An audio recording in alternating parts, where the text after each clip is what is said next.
You know, it freaks me out. Okay, let's start over. Good evening and welcome to the City Council meeting this evening. It's 22nd of February, 2024. Grateful you were able to be with us this evening. I would like to excuse Council Member Barker, who is away this evening on training with the fire department.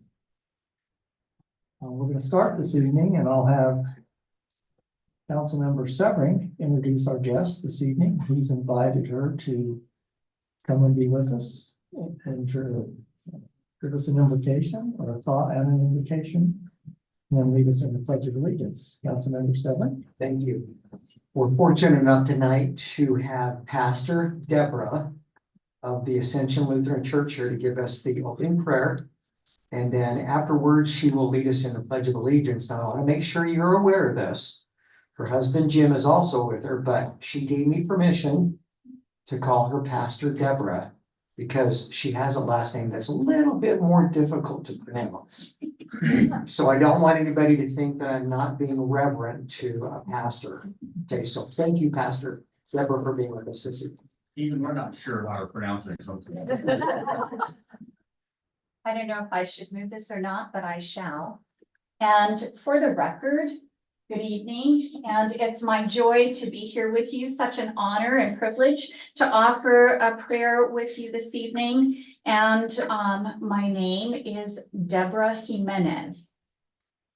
So I invite you now to bow your head if you're comfortable doing that as we offer prayer to God. God of wisdom and love, we know it is a privilege to gather freely to seek the good of the community in which we live. I pray that you will grant this gathered body the gift of knowing leadership as a vocation, mindful of the providence that calls them to serve. As the eagle spreads its wings high over the mountains, grant them a perspective that is larger than the view from the foothills. Grant them wisdom to read time clearly and to know when the seeds of change will flourish. Guide them to listen for your direction and clarity. Grant that their work will be infused with passion and creativity. Give them wisdom to balance compassion and challenge. God, I ask that you grant this council wisdom to govern amid conflicting interests and issues. Give them a sense of the welfare and true needs of all the people. Grant them a keen thirst for justice and righteousness. Give them confidence in what is good and fitting. Give them an ability to work together in harmony, even when there is honest disagreement. May they each know personal peace in their lives and joy in their work. God of perfect wisdom, guide them as they address the agenda set before them this evening. Grant them an assurance of what would please you and what would benefit those who live and work in and around this beloved city. May integrity of soul be their first ideal, the source that will guide and bless their work. We boldly ask these things in the name of Jesus. Amen. Amen. And now I invite you to join me in the pledge. I pledge allegiance to the flag of the United States of America and to the republic for which it stands, one nation under God, indivisible, with liberty and justice for all. Pastor, thank you so much. Thank you. Join us anytime. We Thank you. appreciate it. Thank you. And Councilmember Severing, thank you. Thank you very much for inviting members of our community. I think our goal is to be inclusive, and I still encourage all council members to invite Good night. Thank you. to be with us in our community to participate. All right, we have a presentation tonight. This is on the alternative methods of voting, a pilot program, called approved voting, I guess. Nate Allen is going to give us a brief presentation. Nate? I'm gonna come up here over to this line. Great. This one works. Okay, awesome. All right, well, yeah, thank you all for having me here today. I'm gonna talk about a voting method called approval voting. I believe I sent a slideshow presentation over, so we'll wait for that to pull up. But just as a reminder, I did come and present a couple of years ago here as well to talk about this method, and we appreciated your support at that time to sign a letter asking the legislature for that option.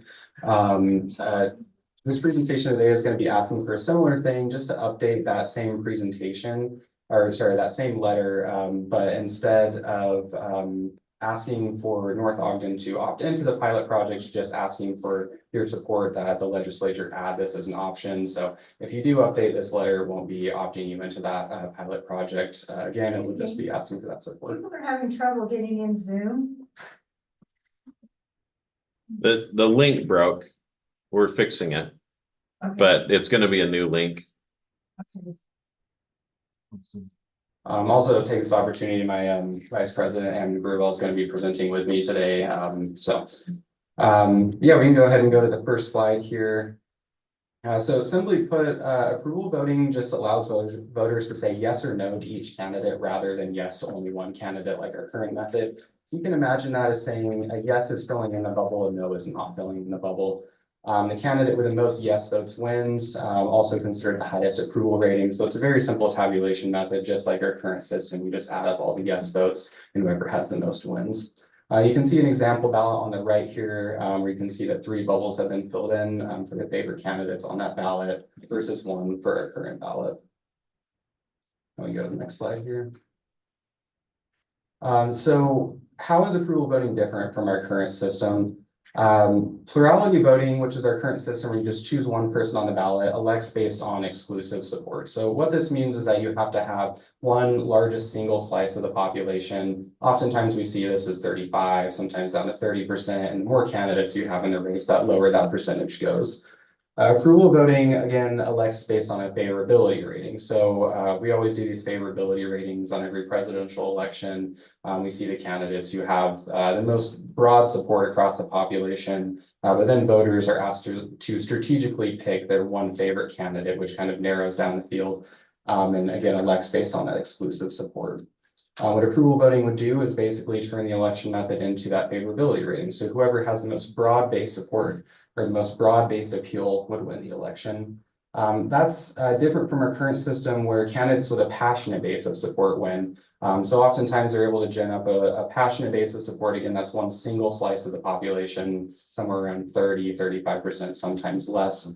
It doesn't mean that that candidate that has that passionate base of support wouldn't still win under approval voting. That sometimes still would be the case, but they would have to appeal to a broader slice of the population, often far more than a majority, versus only appealing to one single slice.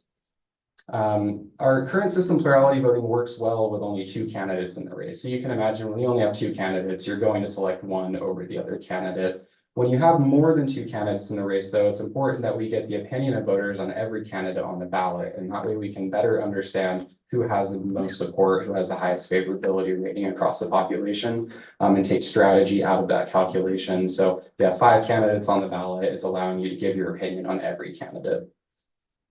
Let me go to the next slide here. So some of the things that we'll be talking about today that approval voting benefits are that it better reflects voter values. It produces broadly supported consensus winners. It limits vote splitting and spoiled elections. It's incredibly cost effective. And in addition, there are some cost savings potentially associated with that if a city chooses not to host a primary election, which is possible under approval voting. It's secure, it's transparent, easily audited, it's simple and easy to administer and explain. And simply, it's just more expressive because you can give your opinion on every candidate on the ballot. We'll go to the next one here. So the first thing we're going to talk about is voter values and consensus candidates. If you look on the right side here, this graphic, what it's showing is a plurality voting election that we had here in Utah in 2020. This is the Republican gubernatorial primary. Spencer Cox, our current governor, won with 36% of the vote, closely followed by John Huntsman, who had 35% of the vote, and down from there. The next graphic over is showing St. Louis's mayoral primary. They used approval voting in 2021 and also in this past year. Tashara Jones won with 57% of the vote. Kara Spencer came in second with 46% of the vote, and then Lewis Reed came in third with 39% of the vote. One thing to point out here is that all three of those candidates performed higher than Spencer Cox did in his primary. What's interesting about that is Spencer Cox does have a high approval rating in the state, so it's likely that he would have had more percentage of the vote than he did under plurality voting. The biggest thing about that is it gives winners a stronger winning mandate. So it gives them a better way to speak to the voting population and say, look how much support I had across the entire population. Currently with 36% of the vote, that gives people some skepticism on how well they were actually supported. And it makes it harder for them to bring together all of the slices of the population once they are the winner. Additionally, approval voting shows those true levels of support. So again, Spencer Cox may have had higher vote. We simply don't know how many people actually liked him because people were forced to pick between him and somebody else on the ballot. So it's likely that he probably would have won with a majority under approval voting, which gives that higher winning mandate. Now, the reason that this happens is because of vote splitting. Simply vote splitting in an example, let's say there's 3 candidates in the race and 2 of those candidates are very similar to each other and one is dissimilar. Those 2 candidates may be hosting 60% of the vote and the other candidate may have 40% of the vote, but under plurality voting, you're forced to choose between one of those 2 candidates, which often splits that vote. If it's evenly split, each of those candidates get 30%, and that person who represents under a majority, that 40% actually wins the election. And that's problematic because that candidate doesn't best represent the entire population. What approval voting allows you to do is select both of those candidates that you like, ensuring that one of those candidates that does best represent the population will win the election, leading to higher voter satisfaction across the population. Another thing that we wanted to point out here is that candidates have a very simple strategy under approval voting: simply appeal to as many people as possible. This creates more civil campaign strategies because instead of going to that candidate who is very similar to you and talking to their voters and saying, you know, we are very similar, but you shouldn't vote for them because of this, it turns to a negative campaign strategy. Instead, you'll go to those voters and say, hey, we are very similar. Can you vote for me as well? All of those reasons that you like that candidate, I have those as well. Let's make sure that the most liked candidate wins the election. So it's a more civil campaigning strategy than our current system. Let me go to this next one here. So this is a graph that shows simplicity and voter satisfaction. Simply, voter satisfaction just measures how happy the population is with the result after the election. You'll see here in the very top left, we have random winner. That'd be very simple if we just rolled the dice and picked a candidate on the ballot, but it would result in very low voter satisfaction. On one hand, people never got to say what they actually thought. And on the other hand, it's very likely that we'd pick a candidate that wasn't very liked across the population. If you give a couple clicks here, we have some extra information. So first, as I noted earlier, plurality voting works very well with only 2 candidates in the race. All of these voting methods perform similarly when you only have 2 candidates in the race, and that's why we prefer a simple system like plurality voting. But when you have more candidates in the race, it starts to become more complex and harder to pick the candidate who actually maximizes that voter satisfaction across the population. So these are based on computer simulations, which basically just try to understand voter behavior and try to understand where candidates that may be similar or dissimilar to those voters' viewpoints might pull votes in each of these different voting methods. If you have a couple more clicks here, plurality voting is simple, but it has low voter satisfaction with crowded races. So you can see it's pretty high on that simplicity, but very low in voter satisfaction. If you have one more click here on instant runoff voting, also known as ranked choice voting, which has been piloted over the last several years here in the state, it has a variety of voter satisfaction. There are some cases and certain circumstances where it can increase voter satisfaction, but others where it can be as low as plurality voting, which is problematic. We don't want to have a real roll of the dice, which is what instant runoff voting often provides in elections. And then again, it's even lower on the simplicity metric.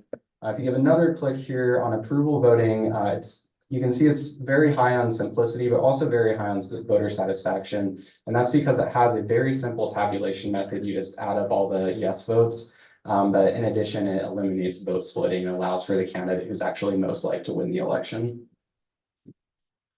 So the next thing we'll talk about is security and administration. The first thing is, it's kind of a jargony term in the election world, precinct summability. Simply what that means is that when ballots are turned in, you have the ability to count them in that location they were turned in, or in a location where you don't have to ship those ballots somewhere else. With ranked choice voting, if this were implemented statewide, what you would have to do is either truck all of the ballots into the central location at Lieutenant Governor's office. They would have to take over the election tabulation control instead of our county clerks. Approval voting is precinct summable, so we don't have to change anything about the way that the way that votes are counted in our current system, which is a very good thing for security. The next thing here is that the county clerks have stated approval voting is the only alternative method that has an audit trail that they are comfortable with. And that's because of this precinct summability. We are able to tabulate it in the same location as we have been with our current system. Ricky Hatch, the Weber County Clerk, is supportive of implementing approval voting if cities want to try it. We did have him come during our last presentation here to kind of express his viewpoint on that. And he still supports approval voting and thinks if the state wants to give cities that option, that they are still willing to do that because of all of these things. The last thing is fewer spoiled ballots. This is very noteworthy. In ranked choice voting, we have a very high spoiled ballot rate because people don't understand very well how to fill out that ballot. Under plurality voting, it is pretty low, but the number one reason that we see people's ballots get spoiled under plurality voting is because people overvote. They think, well, actually, I like these two candidates. And then their ballot gets tossed out under approval voting. That's obviously impossible. You can vote for those two candidates if you want, and your ballot doesn't get thrown out. So spoiled ballot rate is actually the lowest out of these three systems under plurality voting, meaning everybody's opinions get considered. So the next thing that I want to talk about is cost effectiveness. So a couple graphics on the right side here are showing estimated costs for North Ogden for voter education. We basically calculated these estimates on per capita spending for other cities that have done ranked choice voting in the state or approval voting elsewhere in the country. You can see with ranked choice voting, those voter education costs are about $32,000. It's about a third of as much with approval voting. And that's typically a one-time, maybe a two-time cost, and over time that cost will diminish as people better understand the system. And again, because approval voting is so simple, that's why this cost is so much lower. We don't have to explain the tabulation method on the back end. It's still a simple addition. And we don't have to explain the ranking and do you have to rank everybody? Don't you have to rank everybody? Approval voting is simple. Just mark everybody that you like. That's only one person. That's still fine. Because of this simple change, we don't need any new voting machines or software. All of the current voting machines and software that we use for plurality voting are still able to be used for approval voting. Ballot size also stays the same. So with ranked choice voting, we see the ballots get very long because you have to give a bubble rating for every candidate. That actually makes mail-in voting actually quite more expensive because of simply the weight of the paper and the cost to print longer ballots. Approval voting ballot size is exactly the same. The only change is to the instruction line for vote for one to mark as many names as you approve of. Voter education, as I said, is also extremely cost efficient and simple. And one extra benefit to this is that candidates don't need to spend their time campaigning explaining the method. That's something that we saw a lot of candidates who use ranked choice voting over the past few years complain about, is that they want to campaign on the issue that they're running on. Instead, they're having to explain to their voters how to rank them on the ballot and whether or not they should be second or third, and that gets complex. You don't have to explain this method. You can just say, yeah, go ahead and vote for me as well. The next thing on the far right here at the bottom is the election costs. These are the election costs for North Ogden in 2021. There was about $11,000 spent on the primary. That is a potential cost savings if North Ogden does decide to later opt into this method if the legislature provides it. And you'd be able to save that amount of money if you eliminate the primary election. And then on the left side here, there are no additional costs for administration like there are with ranked choice voting. This is a graph that was provided to us by the county clerks. Basically, in each county, the number of municipalities that opt in does lower the amount that each city has to spend. But if there's only one city and a county that's opting in, it's about $36,000. That entire graph is null and void with approval voting. There's no additional cost, and that's partially because of leasing software tabulation systems. But again, we talked about the savings with mail-in ballots as well. So the next thing here is where is approval voting being used? The international elections is one point. So over time, it's been used in the PayPal conclaves to elect the Pope. Approval voting is actually the method that they use. Venice, Italy has used approval voting before. The Greek legislature did use approval voting for a very long time. And we still use it to elect the UN General Secretary. For US elections, the first place to implement it was Fargo, North Dakota. They implemented it back in 2019. And then the next place was St. Louis, Missouri, as we showed you some of those voting outcomes earlier. You can see the voting feedback for St. Louis approval voting on the right side here. Instructions were clear. They felt that it was easily understood. It was easy to use. Voters were comfortable with it. They liked the increased expressivity. In general, they just liked the approval voting method, wanted to expand its use. They thought it could increase voter turnout, and 49% of people said that the election was more positive. Only 15% of people disagreed with that statement, and still in all of these cases, about 2/3 or more voters agreed with each of these statements. So lastly, here is a comparison of voting systems. This is just kind of everything that we went over. Some things to point out here is the cost for approval voting is lowest between these three various methods. It has the highest winning percentage. Ranked choice voting does produce a majority, but it's often artificial with the way that it eliminates people round by round. Voter satisfaction is very high under approval voting. Ballot spoilage is low. And then, of course, you will have to do some voter education under approval voting, but it is a lot less than ranked choice voting. Yeah, we'll go ahead and take questions, and I'll call my vice president up here. He knows some stuff better than I do. Do you have any questions, Chris? So, thanks. Can you hear me? Anyway, just a couple of questions. I guess you saying cost savings, is that just because you don't have to do the primary is eliminated? Is that the reasoning for the cost savings? Okay. And then I guess, how are you maintaining the one person, one vote? Because I was trying to figure out, I kind of ran out of time today, but going back and through the state and federal voting rights acts, how does this comply with that situation? Because it seems, go ahead, sorry. Yeah. Thanks for the question.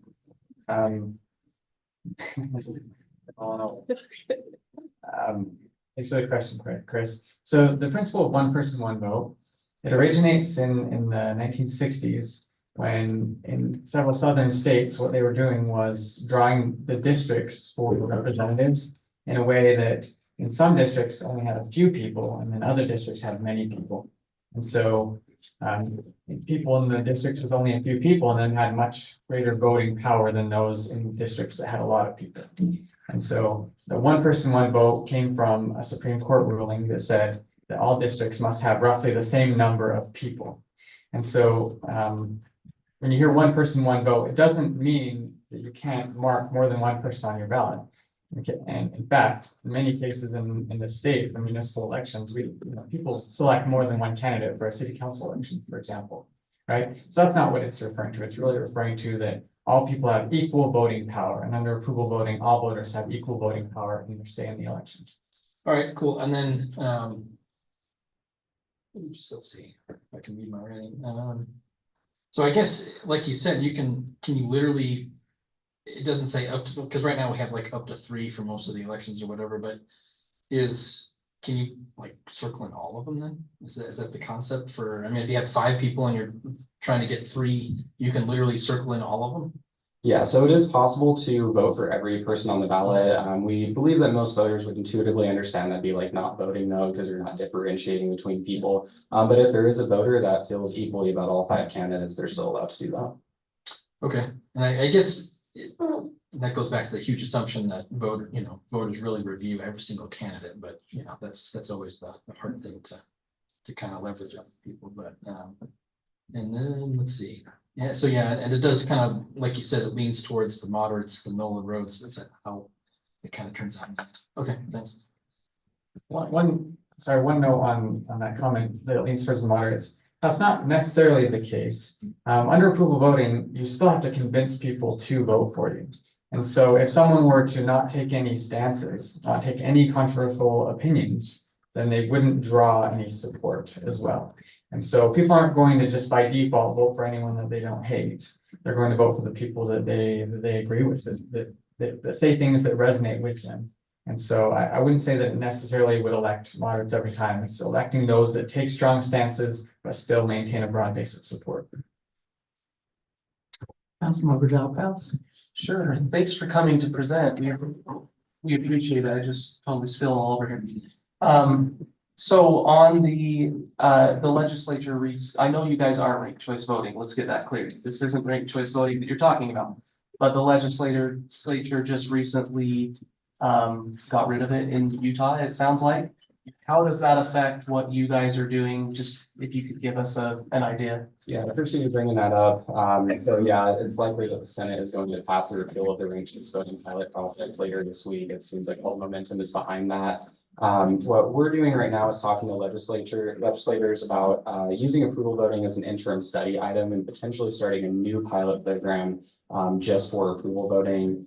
And so part of the reason that we're here today is that we believe that getting an additional support from the city or updated support from the city would show that there's still interest in this voting method, despite the relative failures of ranked choice voting being tested across the state over the past few years. So we're hoping to just continue that momentum and have it as a study item this summer. Okay.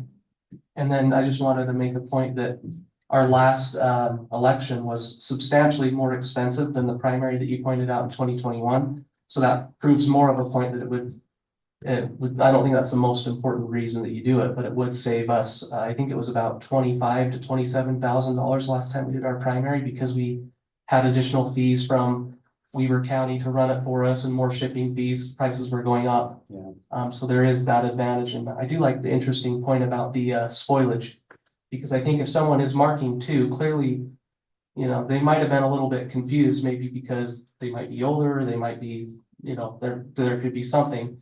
But they truly did intend to vote for that person, but it's being thrown out under the current system. So I thought that's pretty interesting. Yeah, no, that's exactly right. I do want to point out I'm old, but I just marked my ballot. We'll have you tell it to them. It wasn't rejected. Yes, thank you again for your presentation. I thought you did a great job. I just had a couple of questions. So what you're saying is if the legislature is convinced that this is something that we should try out, then it will still take some time until it comes to the cities. And when would you expect that we would see that? Yeah, so the aim right now is to have this passed during the 2025 general session. And so our hope is that we would be able to institute approval voting in any interested cities in the 2025 municipal elections. Okay, same year then.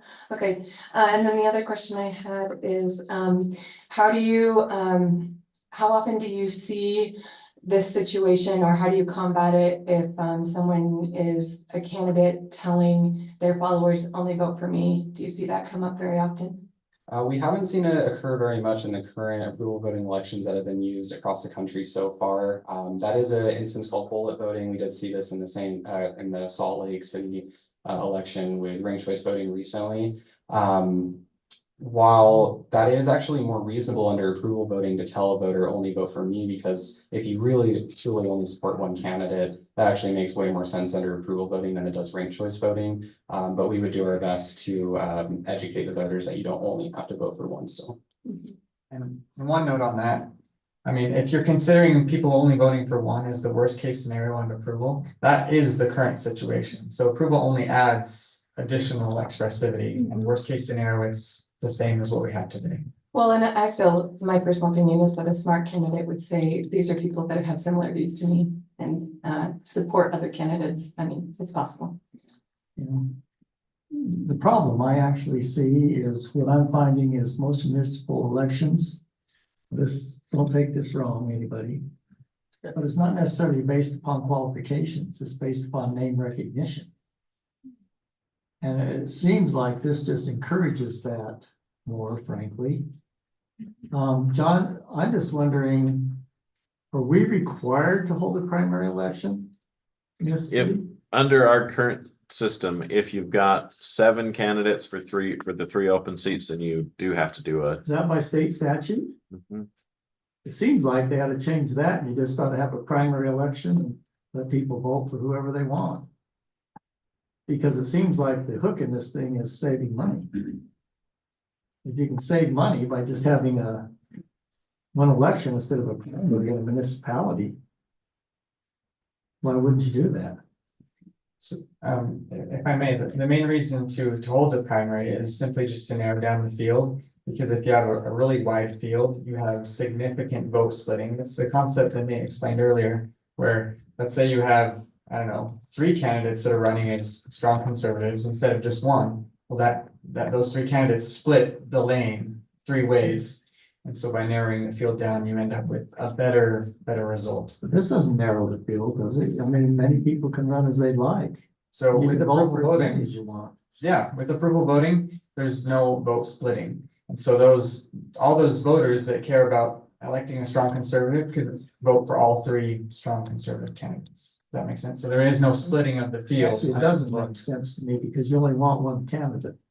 So why would you vote for 3 conservative candidates? If you just want one conservative candidate, but just my thoughts. Any other questions?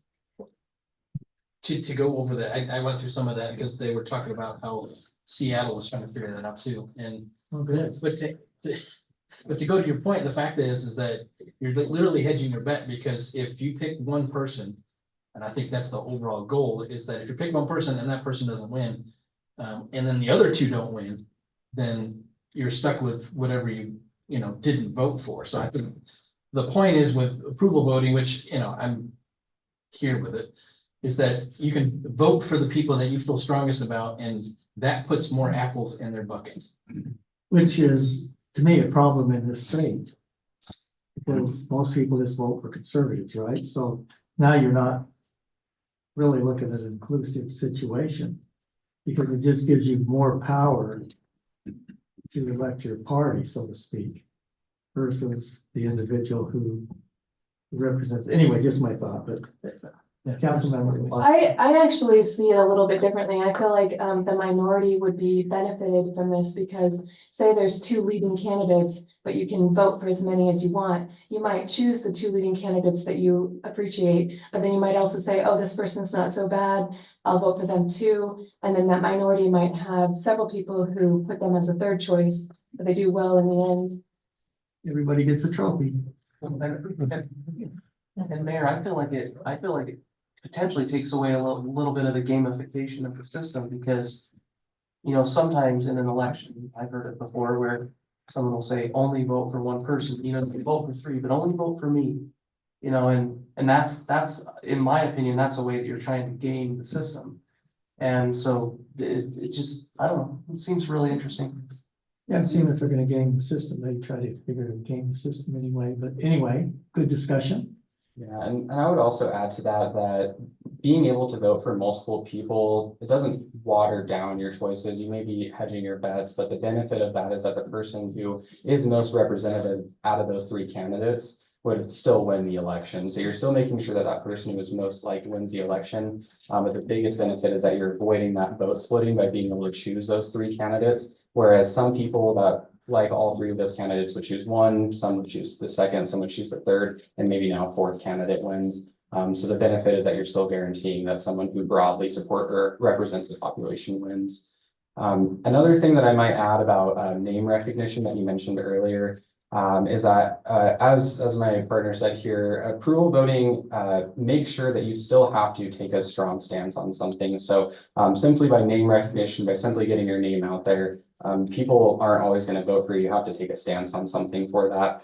And another thing that we've seen approval voting benefit with is that people who don't have as much money in the bank to run an election, but may still be broadly supportive of the population, actually have a better chance at winning because people don't feel like they have to choose someone who appears to be a front runner. They might choose one of those people, but they would also choose someone who still represents them, and that gives those people a better chance at winning as well.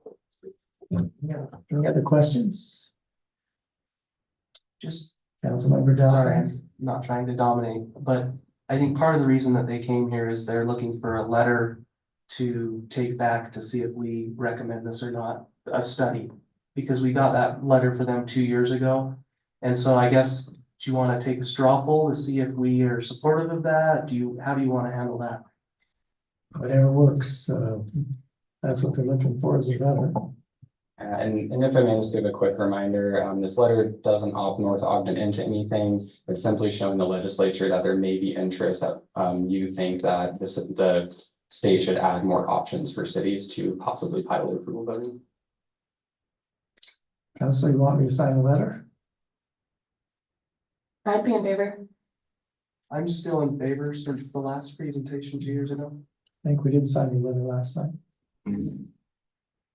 That's number 7. Yeah. Okay. Sounds like we'll write a letter. 3 would like the letter written, so I can do that. Well, again, we appreciate you having us here today. Feel free to reach out with any further questions. And I'll follow up with the city recorder with a draft letter. Feel free to use that or whatever format you'd like, but we'll send you what Huntsville recently used as well. Thank you. Thank you so much. Number 2 on our agenda, under the consent agenda. Having a chance to look at the agenda, does anyone have a conflict of interest towards the items being discussed tonight? I see none, so we'll proceed now to item number 3. I think most of you had a chance to look at the minutes and suggest any corrections. Ryan, have those corrections been made as submitted? Yes, sir. Okay.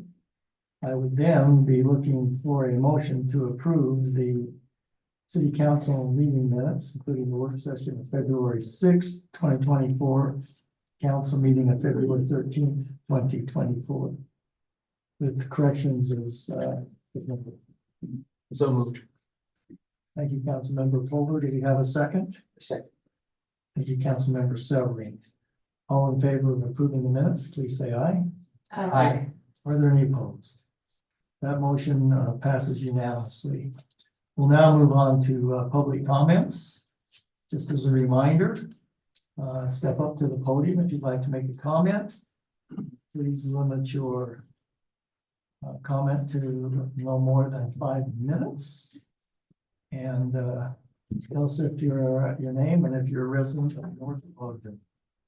Good evening, Mr. Mayor, council members. Thank you for letting me chat with you guys tonight. My name is Candace Hassenjager and I am a resident of North Ogden. I am also the Division of Water Resources Director. So all the fun things that we get to do, from 2020 through 2022, Utah's drought conditions were worse than most of us have experienced in our lifetimes. As a result, we shifted our focus as a state from kind of the overall conservation efforts to immediate drought responses. While we've experienced droughts in the past, the intensity and the fact that we didn't have any relief in that time, I remember seeing Oaklawn, not the normal green that we're used to, let's say that. And this last year, we had a great snowpack and our reservoirs are in a good condition now. And we also have about average snowpack right now, which is great. But in Utah, we're either in drought or we're preparing for the next drought. So water conservation is critical for Utah now and into the future to make us more drought resilient and really to help us continue to live the lives that we're used to. And I know this isn't on the agenda today, it's next week, but I'm going to be in DC or next, I hear it's going to be on the 12th, potential discussions on additional conservation efforts. But I just wanted to come and speak to you guys and let you know of my support for the city and your efforts regarding water conservation. A significant portion of our water use comes from our landscape. So how we water our lawns is important and what we choose to landscape with is important. Lawn is not bad. We love it for our kids to play soccer on, for our dogs to play catch on, right? It's really an important thing. Over time, though, we will need to be more intentional about how we use lawns in our landscaping, and it shouldn't be the default landscaping. With a water-wise landscape, you can save about 2/3 of our water use from just that change. So, yeah, just wanted to give you guys my efforts of support, as you consider water conservation measures as they come before you. And I'll probably be online to give a public comment next time too. So thanks. Thank you for joining us. John, we're able to get Zoom fixed. Do we have anyone online? We do have a raised hand from an individual, if you're ready for that.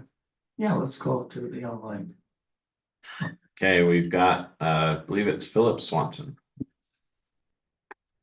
Mr. Swanson, Hi, can you hear me? Barry John's making a joke. Yeah. Okay, let's, I think we can hear you now. All right, can you hear me now? Hold on again shortly. John's fixing something. Okay, try there. Can you hear me now? Yes, we can. Thank you. Okay, just a couple of quick items. First, thanks for your service. Second, I support item number 7, the rain harvest program. It worked out well last year, and I think it will do our city good to participate in that again this year. And then lastly, on item number 10, the RDA grant program, I think the idea is great to have the grant project applications. I do think, though, that in there it should be made clear that there is a maximum participation percentage by the city at whatever the council decides to set that. But I would recommend a 10 or a 15% maximum project participation so that the owners that are wishing to have city and taxpayer dollars are the ones who have the most skin in the game. That's all I have. Thanks. Anyone else online, John? Not at this time. Anyone present here like to make a comment this evening? Jack? John Arrington in North Ogden, and maybe I could have asked them, but it seems to me under their presentation, you can still vote for one person. Under this thing, you can vote for a philosophy rather than an individual. So your ballot's not valid if you only put yes and then there's no no's or anything. You don't have to vote for every person for or against, I assume. Yeah. So again, you're kind of voting these 3 people. If you want to vote yes, I agree with their basic philosophy. But if there is only one, then you can vote for one and you don't have to vote no on anybody. That's my understanding. It looks like I got some nods. Thank you. Anyone else this evening? All right, we'll move on then to item number 5 on our agenda. Ryan Nunn is going to lead this discussion. It's regarding a recommendation on a legislative application towards to amending residential fencing standards. Right? Thank you, Mayor. Yeah, this first item. So it was presented to the planning department last year from the city council member at that time to look into having some type of geofencing ordinance in our code. It was presented to planning commission. You know, they discussed whether to adopt some similar code that's that Logan City has, but they ultimately decided to make no change to our fencing ordinance or to add any geofencing ordinance. So really, we're just hoping to kind of let this go through its process. We invite you guys to really discuss it, whether it's something that still should be considered and added. We can send it back to planning commission, or we can consider those changes here in city council. Member Watson? So do I understand correctly that there's no applicant requesting for a change? Correct. Okay. John, what ordinance would this be amending? Well, so our current ordinance says fences can't be taller than 6 feet, which a deer can jump. And so it would be the request, or the original request came in for basically to allow for up to 8 feet. If we're gonna amend an ordinance, I'm asking what ordinance number is that would be? So the way this has worked out is because they came with the recommendation of no no amendment, meaning there's no language. If the council would like to move forward with an amendment, then we would then craft language based on this discussion to bring back at a future time for the council to officially approve. So this would just take a voice vote. Well, it could. I think we put it down as a roll call just so that the council members could explain their positions if they wanted to. Okay. Is anyone interested in amending the ordinance to provide deer fencing? If so, speak now. We do, So member Dowpats. I asked Scott earlier, I texted him earlier to see, is the fencing, does it look any different at all, like? Or does it look exact, like, is it an 8-foot vinyl fence versus a 6-foot vinyl fence, or what's, I'm just confused. yeah, we do have some images we wanted to share. So these would be some of the fencing we could consider in changing this ordinance. And, you know, to allow, you know, some of these, like this one, would be more of a landscaping in our current code, but we could. I guess this is what it would look like, where it would be those poles and some type of netting or see-through fencing, but it would meet that height. To keep those deer out, basically. So I guess the main point was, and from the planning commission, was the fact that we have a fence ordinance already. And what this was inside somebody's yard. And how far do we want to ordinance size the inside of somebody's yard just because it's a higher fence? And so I guess that was the question, and it was like, I don't see a purpose for it, to be honest. They already have a outside fence ordinance, and you know, if you're inside your yard. I guess, Ryan, if somebody, we have a fence ordinance. But what would prohibit them from just putting up an 8-foot fence, 6 inches from their existing fence? Is there a parameter on how far it has to be away from the property line fence? There's not, no. So you could, you could end up putting an 8-foot fence right up against somebody's. Okay, council, anybody have a interest in amending this ordinance? So versus letting, we've had several people come to us and complain about deer issues. Mhm. But my recollection of it is that we haven't had anyone that was willing to step up to the point where they're like, hey, I want to build a taller fence. We can do it now. That I remember. But I do remember people coming in adamantly saying the city has to do something about it. And we're talking about calling and all this stuff. And so I would say, I mean, my opinion at this point is maybe let it ride and let's not do anything. And if somebody comes back to us with asking for it, maybe we revisit it. yeah, I'm not seeing anyone that's asking to amend the ordinance right now. Can I just ask a question? Sure. So my question would be, Ryan, thank you for your presentation, by the way. Excuse me, so, remind me, because it's been a while since we've discussed this, but the perimeter fence is 6 feet, right? Yes. correct. Most insurance companies, like, if you had a pool, usually like to have at least an 8-foot fence. Right? So we do have athletic courts or of that nature they can have those fencings around that area.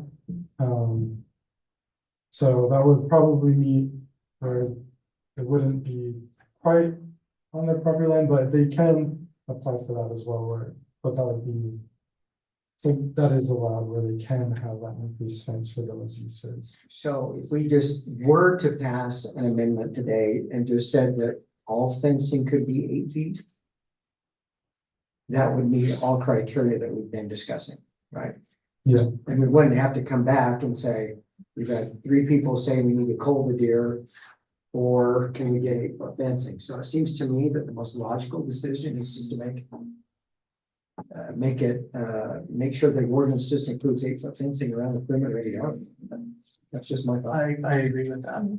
The outside perimeter. Because it seems kind of odd to have 6 foot on the perimeter, but an 8 foot around the garden.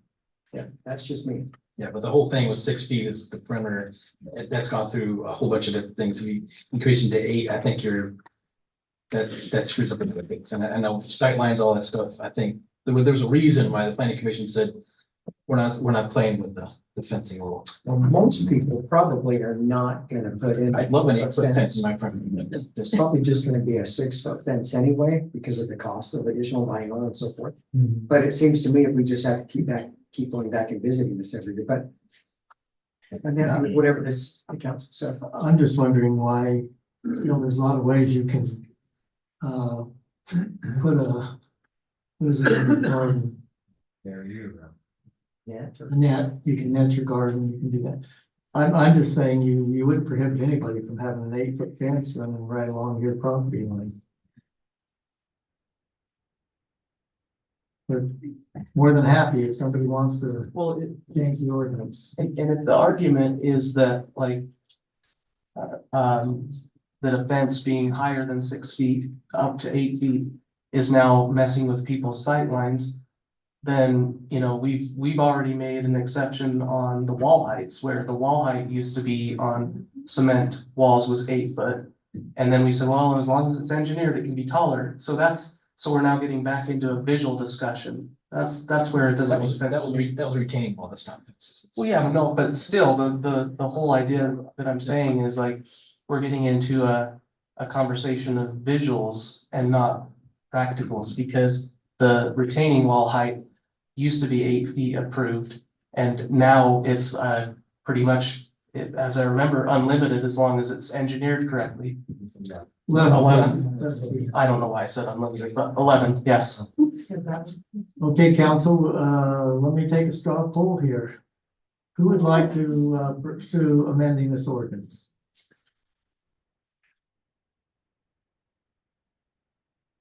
I would wait, just because people aren't knocking on our door. Yeah, I'm not seeing anyone that would want to do that, so we'll wait and see what happens. Okay, thank you. Thanks, Ryan. Yeah, thanks for that discussion. We can go ahead and move on to the next item. Yeah, item number 6, I think you're presenting on that, Ryan, too, and this is regarding ordinance 2024-05, which is a simple amendment to the hillside protection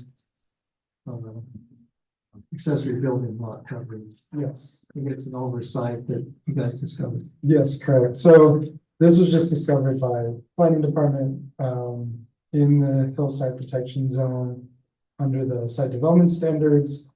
There was no maximum rear coverage of 25% that is in the code for all of our other residential zones. So we just wanted to really just align the code so that all of our residential areas meet the same standards. And just as a recollection, I think we did change that to have it consistent throughout the city. So this is just make that consistent. Any questions of Ryan? See no questions. I would then seek a motion to approve ordinance 2024-05, which is amendment to the hillside protection zone's accessory building. I believe it's 2024-04 on that one. It's 05. There was a mistake on Oh, it. I'm sorry. I Yeah, thought you no. told me that 7 was gonna be 2024-05. No, this one is going to be 2024. Okay, my bad. I'm sorry. No problem. We have a motion. I move that we approve ordinance 2024-05, amending the hillside protection zones with accessory building lot coverage. Thank you, Councilmember Severing. We have a second for that. Second. We have a second. Any further discussion on this issue? I'll have a roll call vote and start tonight, and I'll roll call voting with Councilmember Watson and just work our way down here. Councilmember Watson, Yes. Councilmember Pulver, Yes. Councilmember Dalpan. Yes. Councilmember Severing. Yes. The motion passes unanimously. We'll now move on to item number 7, which is a discussion or action on North Ogden City participation in the 2024 Utah Rivers Council Rain Harvest Program. Councilmember Dalpaz, I think you wanted to take charge of this issue. Is that correct? Sure, yes, I did want to address it to the council, and thanks for giving me some time. So last year, the Utah Rivers Council approached us and asked us if we wanted to participate in their rain barrel program. And essentially, and by the way, Anya is on Zoom right now in case we have questions, if you want to open it up to her, but just throwing that out there, but I wanted her to know that she didn't have to come and present this because I think it's pretty straightforward. So last year, we had a commitment for 100 barrels that could be subsidized for our residents to purchase to help conserve water on their property. And essentially, the rain barrel just collects water that comes from your roof, and you can use it for gardening and such things. And so we were subsidizing each barrel at $28 per barrel last year. And we ended up selling 70 barrels of the 100. So it was a cost to North Ogden City of $1,960. And if I remember correctly, I believe that those funds came from the stormwater fund. So if we make this agreement this year, we're going to be spending $2,800, committing $2,800 potentially if all 100 sell.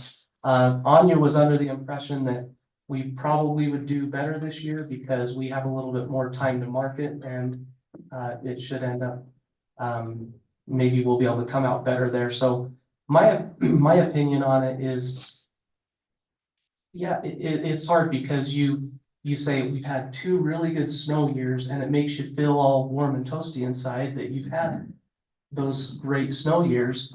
But I do think that this is a great opportunity for a very minimal cost to the city to help our residents conserve water in a good way. So I would recommend that we do this and wanted to see if anyone has any questions. Okay. Thank you, Councilmember Delpas. I believe in a discussion previously, if the council were to pass this, that it would prohibit those folks who got barrels last year on a subsidized basis from getting, is that correct? Thanks for mentioning that. In our conversation between you and I, we said it would be a good idea to limit the barrels to people that didn't get one last year. So we would first make sure that it's residents that were unable to get one last year. And then if there were extras, we could probably open it up at the end. Thank you for mentioning that. Councilmember Watson? So 100 would be the most we would get then, even if there was a need or more. Subsidized, I think. Okay. So if there were more. Buy them at full price.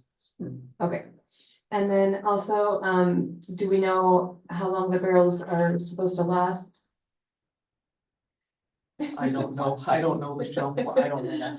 Anya? If you want, I guess the council has to be open to opening it up to her. Oh, well, I just had one other question too. We wouldn't have any kind of liability or responsibility or maintenance or anything once they are owned by residents.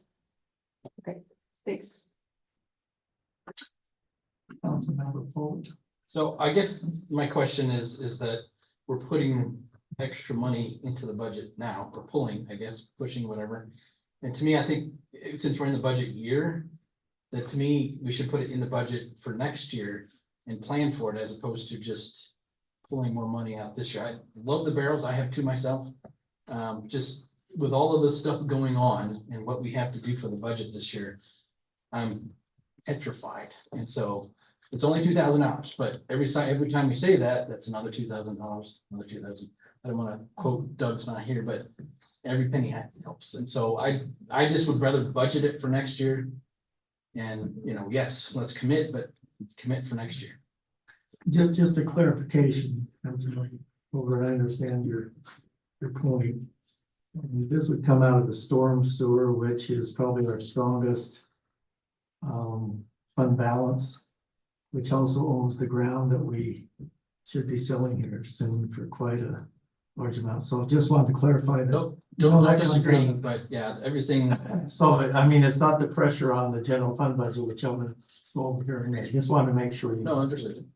And I think that's a really good point, Chris, that we should have had it in this budget this year. And I believe that would partly be an oversight on my part, that I wasn't persistent enough to make sure that it was in this year's budget. So I just don't want to, from my perspective, I don't want to skip a beat to keep this program popular and keep it going over such a small amount. And I totally respect what you're saying about, you're worried about the budget to see where it's going to land, but I just felt like we have sufficient funding in the stormwater, so I felt pretty good about it. Councilmember Dowpaz, I think you touched on this, but I think the council always needs to ask the question is what is the benefit to the city? Could you maybe just address what you feel the benefit would be? I think you touched on it slightly there in regards to water conservation. Yeah, we've had more and more people asking over the last few years about ways that they can maybe do new landscaping that they can be incentivized on, or do this or that to help conserve water. And so even though in the grand scheme of things, it might seem like you're saving very little water, I just feel like it's so precious that we're living in the desert that we're living in. Sometimes you forget that we live in a desert because it's such a beautiful place some years where you don't see the desertness of it. So I just think that it does benefit us because we're all going to be saving that precious water, and we continue to grow as a city. So more and more housetops are coming up, and so every house that takes more water, I feel like it needs to keep up. And this is secondary water, right, that would be used for plants and things, so it's basically limiting the use of secondary water from Pineview. Yes. Councilmember Fulmer. And people are getting metered. I mean, if you're in Mountain View, you're metered, and now Pine View is going back and everybody's gonna have to be metered. So there is a benefit there because now you don't have to use some water that may or may not put you over your meter limit, so. Everyone's gonna be metered here in the next little while, so. Okay, any other questions of Councilmember Dowpaz? Did you want to ask Anya your question? It's fine, it's Not not super super, I can critical. reach out to them here. All right, just from the point of view, I have two, and they're very beefy. So, I mean, if you take care of them, put them away in the winter, don't sleep them out, let them freeze and thaw, they should last. It's just, my point was just that it's not something you have to replace every year, it's really well. So, Councilmember Dowpaz, then in the motion, if the council so makes a motion, then would it include the fact of limiting it to those who didn't have a chance initially, subsidizing up to 100 barrels? Yes, and just to make sure with John, from the information that you have from last year, do you think it should be pretty easy to track who purchased one last year and to verify that, or is that gonna be complicated? That's a question for the Rivers Council folks, because we didn't get the list of people. We just got, hey, this is how many barrels were sold. Okay. Then Then we only should, 70, right? So 70 were sold last year. we were agreeing to, And we agreed last year to 100, and this year we would agree to 100, but those would all be net new because they're new people. so every citizen of North Ogden that want to get a subsidized, Yeah. have a chance. I think we should open it up to Anya, because that is a really good question. We need to make sure she can track that or not. Okay, So- Anya, would you like to answer that question in regards to tracking, citizens of North Ogden have a chance to utilize subsidy? Yeah, absolutely. Can you hear me? Yes. Wonderful. Hi, council members. Thank you so much for having us here today and for this discussion on the program. So a few quick things, just as like a super brief reminder, committing to 100 subsidized barrels is the minimum to participate. But just like last year, you will only be invoiced after the program. So say you only sell 80, again, you'll only be invoiced for those 80s and accountable for that 80s $28 subsidies. So that's something we know that our city partners really appreciate because you've committed to 100 subsidized barrels, and we of course will do everything we can to make sure everyone gets as many barrels as we can out to North Ogden residents. You'll only be invoiced for as many subsidized rain barrels as you sell. About the durability of the barrel, that's actually one of the reasons we chose this barrel. Our executive director, Zach, who's also on this call, has had a barrel for 10 plus years and it is still working perfectly. They're a really robust, really well-made barrel, and we've barely had any issues in the 10 years of running this program. For the tracking subsidies, because North Ogden had 70 sales last year, and we still do have that list, I'll have to check with our manufacturers, Rainwater Solutions, who help us run this sale, but we would be able to keep track of who received a subsidy last year. And I think we could be able to, kind of cross-reference that list with who's purchasing this year. That being said, if North Ogden continues to participate in this program, and if you choose to subsidize more and more rain barrels, it could become a little bit harder to keep track of, who's gotten a subsidy and who's not. Hopefully the program grows, So I think we'd be able to do that with, the 100 barrels. But yeah, kind of just moving forward, that might be a little bit more difficult. And we'll double check with Rainwater Solutions just to see how they feel. But I think we could probably accommodate that for this year. Thank you. I believe there's a limit too per citizen, is that correct? Last year, we had a limit of 2 per resident, So I and think, we didn't even get to our, goal, so I don't think it's gonna be a problem. yeah, somebody gets wise though, comes in and buys 10 barrels, right? Because I think the retail price on these things is much higher than Yeah. that. So I think the limit of 2 per resident probably makes sense. Yeah. All right, council, any further discussions? Just one more. So it looks, Culver, go ahead. they're gonna put it into miscellaneous, I think is what Jamie was talking about for the stormwater, and I guess looking at all the numbers, I see what you're saying, so. Okay. All right, just to make sure that we proceed with the program, we have a motion for the city to participate in the 2024 Utah River Council's Rain Harvest Program. Yeah, I have a motion. Is it 2020? Does this have to be okay, then I move that we approve our North Ogden City's participation in the 2024 Utah Rivers Council Rain Harvest Program, which commits the city to 100 barrels at a cost of maximum $2,800. And that we will try our best to track and make sure that each resident has a new opportunity to get one that hasn't had one already. Thank you. Limited to 2.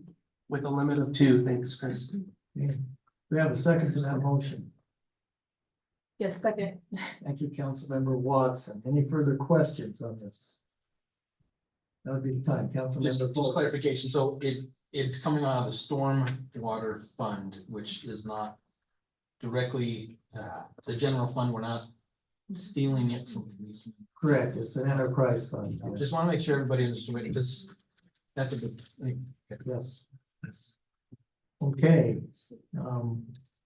Just to make sure, since this is an basically expenditure of money, and I think, John, with this, unless it's identifying another line item, would we need a budget amendment?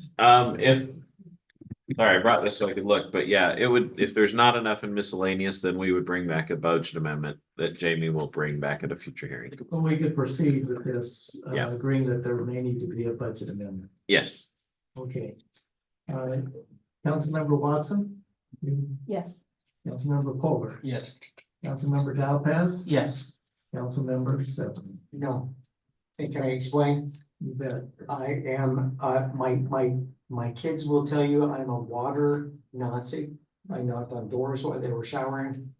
I turn off the faucet when I'm brushing my teeth. I turn it back on quickly, et cetera, but I'm just not in favor of taking the money out for subsidizing it, so. Okay, motion passes on a 3-to-1 vote. Thank you, Council, for addressing that issue.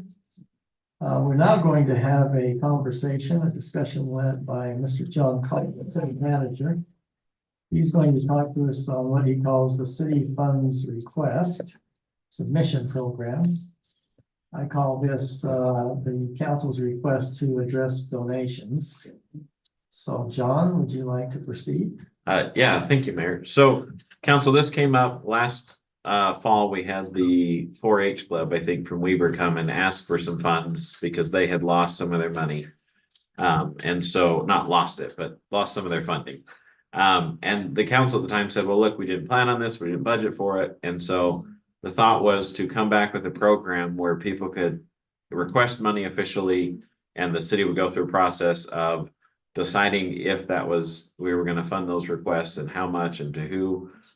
In that time, we've had a lot of discussions. You can see in the staff report, the recommendation is to focus on public safety things. A good example is the YCC, which is basically the crisis shelter here in Ogden that helps families And in particular, single moms and children who are, or not necessarily single, but maybe on that path to having a safe place, a warm bed, meals, things like that. And then we've also talked about the other group that we've helped is the CJC, the Children's Justice Center, with some of the ARPA funds that we had to help them get their new building going. Anyways, the one thing that isn't really discussed in the staff report a lot and that the council needs to address is what are the things we're going to address as far as, or what are the priorities for any monies that may be awarded? And then the second thing would be, do we also need to set some parameters on in-kind donations? A good example is at the Chalk It Up Festival. We typically let them use our lights, our generator powered lights, so that they can keep the parking lot lit at night so that the artists can keep drawing. What we've kind of talked about initially didn't address any of that, but I think it's a good point that the idea is those are donations in kind. It's not cash, but it's still something that we're expending resources on, time of employees, things like that. And so it'd be really good to box this in so that it doesn't end up out of hand and we don't end up with people coming in saying, hey, you helped Bob, so help me. And anyways, it's just this is not a critical that we resolve it tonight.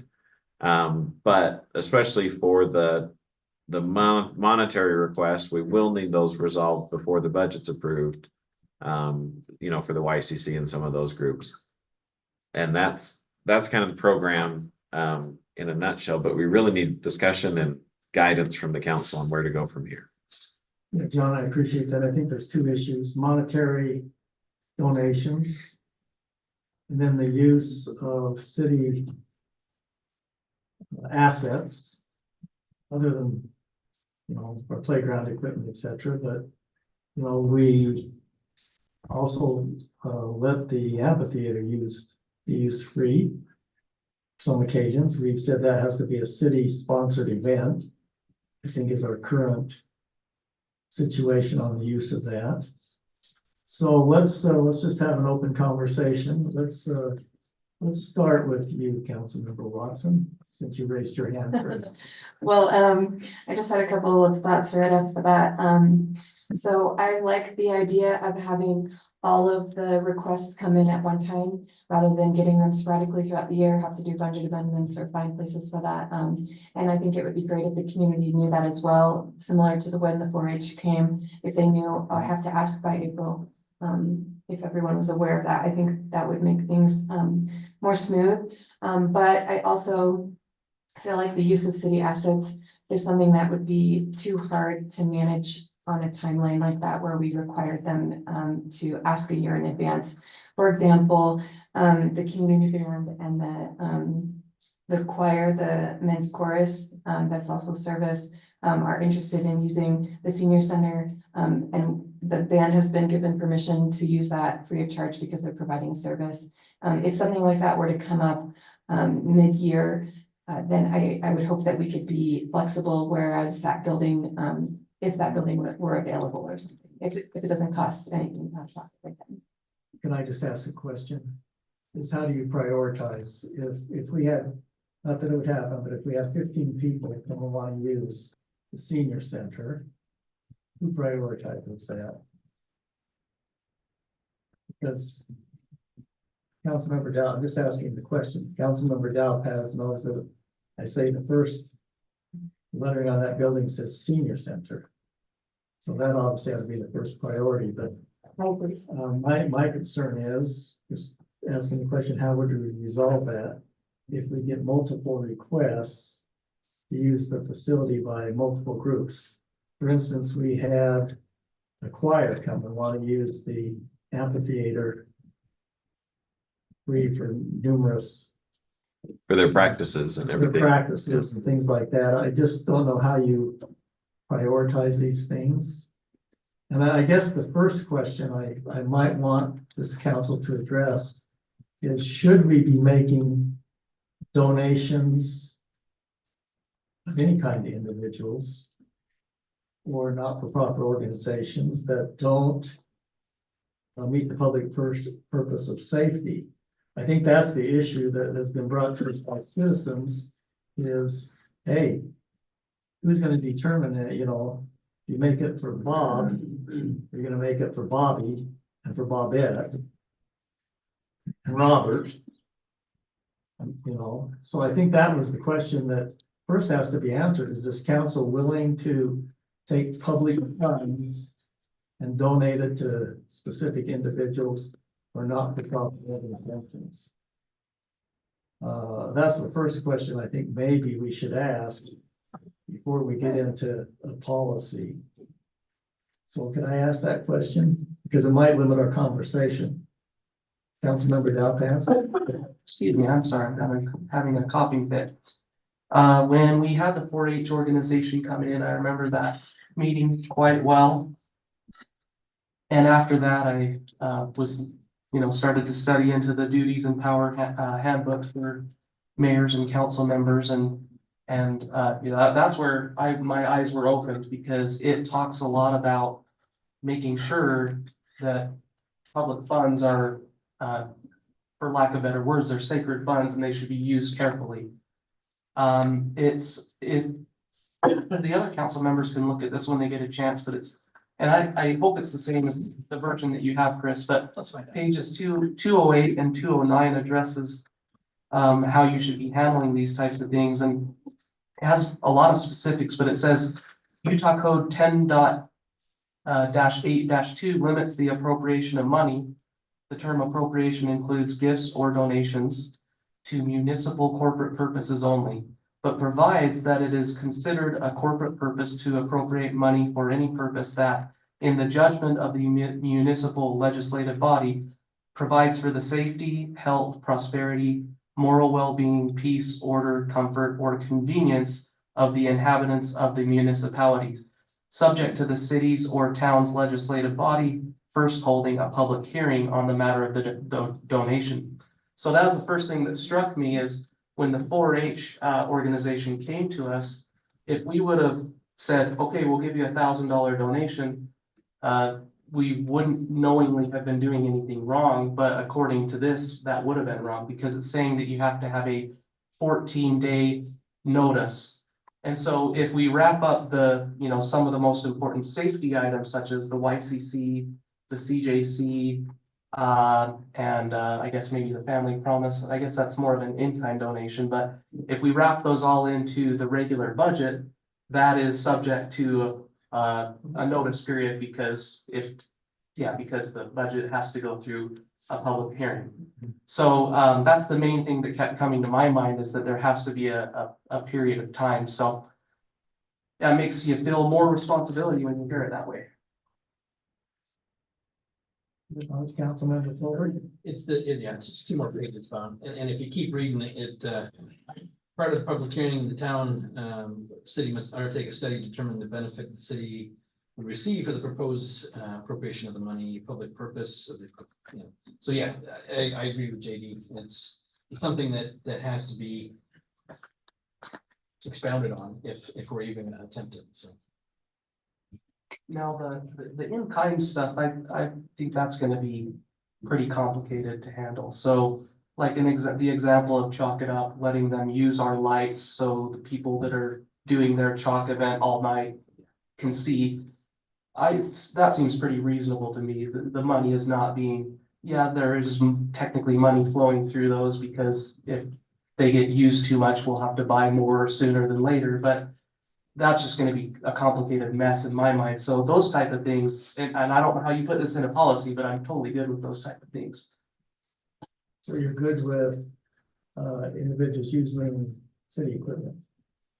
Well, for such events, and I guess that's the complicated thing, because is Chalk It Up a city event? It's kind of like, I don't know, John, if you have an official stance on that, but is Chalk It Up a city event, or is it a quasi-city event? Because that's where it gets complicated. So the redevelopment area that's where the money was coming from that supported that event. And so it was, I would say, sponsored with the redevelopment area funds. Councilmember Watson, did you have any comments? Right, my concern is, I was trying to study this document that was attached in the packet, and it seemed to be, restricting a little bit because we wouldn't want to just open up the city to be, have requests from every type of individual for any GoFundMe or anything like that. We would want to limit it, and it could be to service.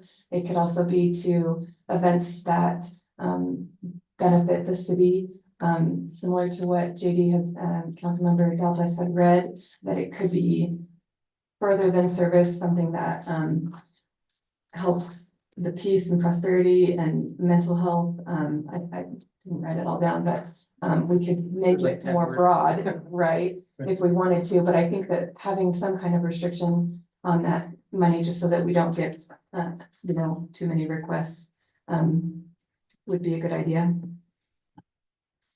Okay, Councilmember Stephanie. So also in that power and authorities book, it talks about beyond the health, safety and welfare of the citizens, it talks about city councils, mayors being responsible for creating a community, that we have a community feel. But as I have thought about this again and again, it's going to be pretty hard to, for me at least, my decision has come down to if something is a health, safety and welfare contributor, like the YCC and this Children's Justice Center, I'm perfectly okay with making those kinds of contributions. Outside of that, I just don't know how you can take something like a community feel and say, well, it's okay for the FHA to have something, but maybe not for another community kind of issue. So for me, I'm limiting what I would say would be contributed money to just, if it contributes to health, safety and welfare, and I think that's a reasonable thought. Okay. Councilmember Fuller. Last quote from the book, and then we'll be done. It says, using tax dollars for charitable purposes is the same as forcing donations from your residents. It should only be done when it is clear that the donation is the best interest of the residents and clearly authorized by law and proper procedures are followed. So that's a pretty telling statement, I guess. So, I mean, it really has to be, is it for the greater good of our community, which is what we're talking about? But we have to document it really good. How do you determine or define that's the problem. That's the problem. I agree. You've heard me say we want to be a community, not just a city. But who makes that decision on the welfare of the citizens? I mean, that's the difficult thing is how do you define that? John's probably tired of me hearing this from me, but that's okay. He's tired of a lot of things hearing from me, but I believe that the city should not make a contribution to any individual or 501c3 organization or not-for-profit organization that does not meet the public purpose of safety. And I think, that's pretty easy to define. You could even have the chief define that. But for instance, you've heard the term of the CJC. Before we made that contribution, we talked to the chief in depth. And he said that without that facility, there would be many unsolved sex crimes in our community that would allow predators to be on the street. To me, that's public safety.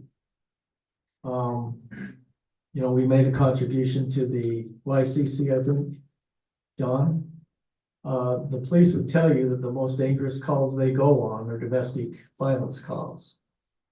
If we can take that out of our community, because I think statistics show that domestic violence is a reoccurring situation that particularly women have a very difficult time of leaving the home because they convince themselves it's not going to happen again. And so we get these reoccurrences, and if we can get the at-risk person out of the home, it provides safety to our community and our officers. So I think those things are fairly easy to define. I get a little bit concerned about the use of city assets because I don't know where it starts and where it ends. For instance, You know, does it have to be associated with a not-for-profit organization? If an individual called up and said, you know, I'm gonna have a big party in my backyard, could I borrow the city's lights? I mean, I just don't know where it all ends. And so I think if you can make a policy that's very definitive and limiting, because you've heard, I think the last thing Chris read in there is that, you know, you have to be very careful about I think it said forced donations, right? You're causing citizens to make forced donations. But at a minimum, I think Councilmember Daup has pointed out, there's some fairly restrictive things there that you have to do if you're going to allow those type of donations or contributions. So that's my 2 cents worth. Mayor, you've convinced me. You know, I was talking like, oh, you know, we can chalk it up to use the lights but then it just becomes like, where do you stop? So yeah, I'm. They could rent the lights. I mean, we could have a program to allow them to rent the lights Even at a pretty. at a reasonable price, or, you know, I'm a believer very strongly that we're much better off being a community than we are just a city. And we can cut the heck out of everything and just become a city and call it a day, but I don't think that contributes to the benefit of the overall residents. Is my take. I'm just gonna talk about some of the stuff in here, specifically the timeline. I think I would get applications as soon as you possibly can. I wouldn't, because with the budget here, waiting till the end of April, it might be too late. So are you saying you're willing to donate to? Or is it just limited to those who could submit an application? You Right. probably have to say you have to meet these qualifications. Would that be public safety? Right, what you're talking about, and I'm just trying to go through and. Make sure we concur with the Yeah. 14-day and the public hearing and all those things. Good point.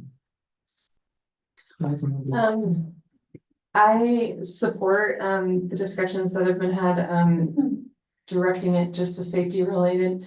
I feel differently a little bit on using the assets from the city. I feel like in the connections I've had as I've served in the recreation department for our city, I've seen that you become more of a community the more people participate in it, are involved. And I think that the recreation specifically, if there was an individual out there who wanted to start up something that could benefit the community, charge a small fee and add to our recreation program, I would hope that we could support them and not limit them. And if they needed to use something in connection with that, you know, I help with the running club for kids, and there's not necessarily been, I haven't needed lights, but I feel like as I am following through procedures, working with the recreation and following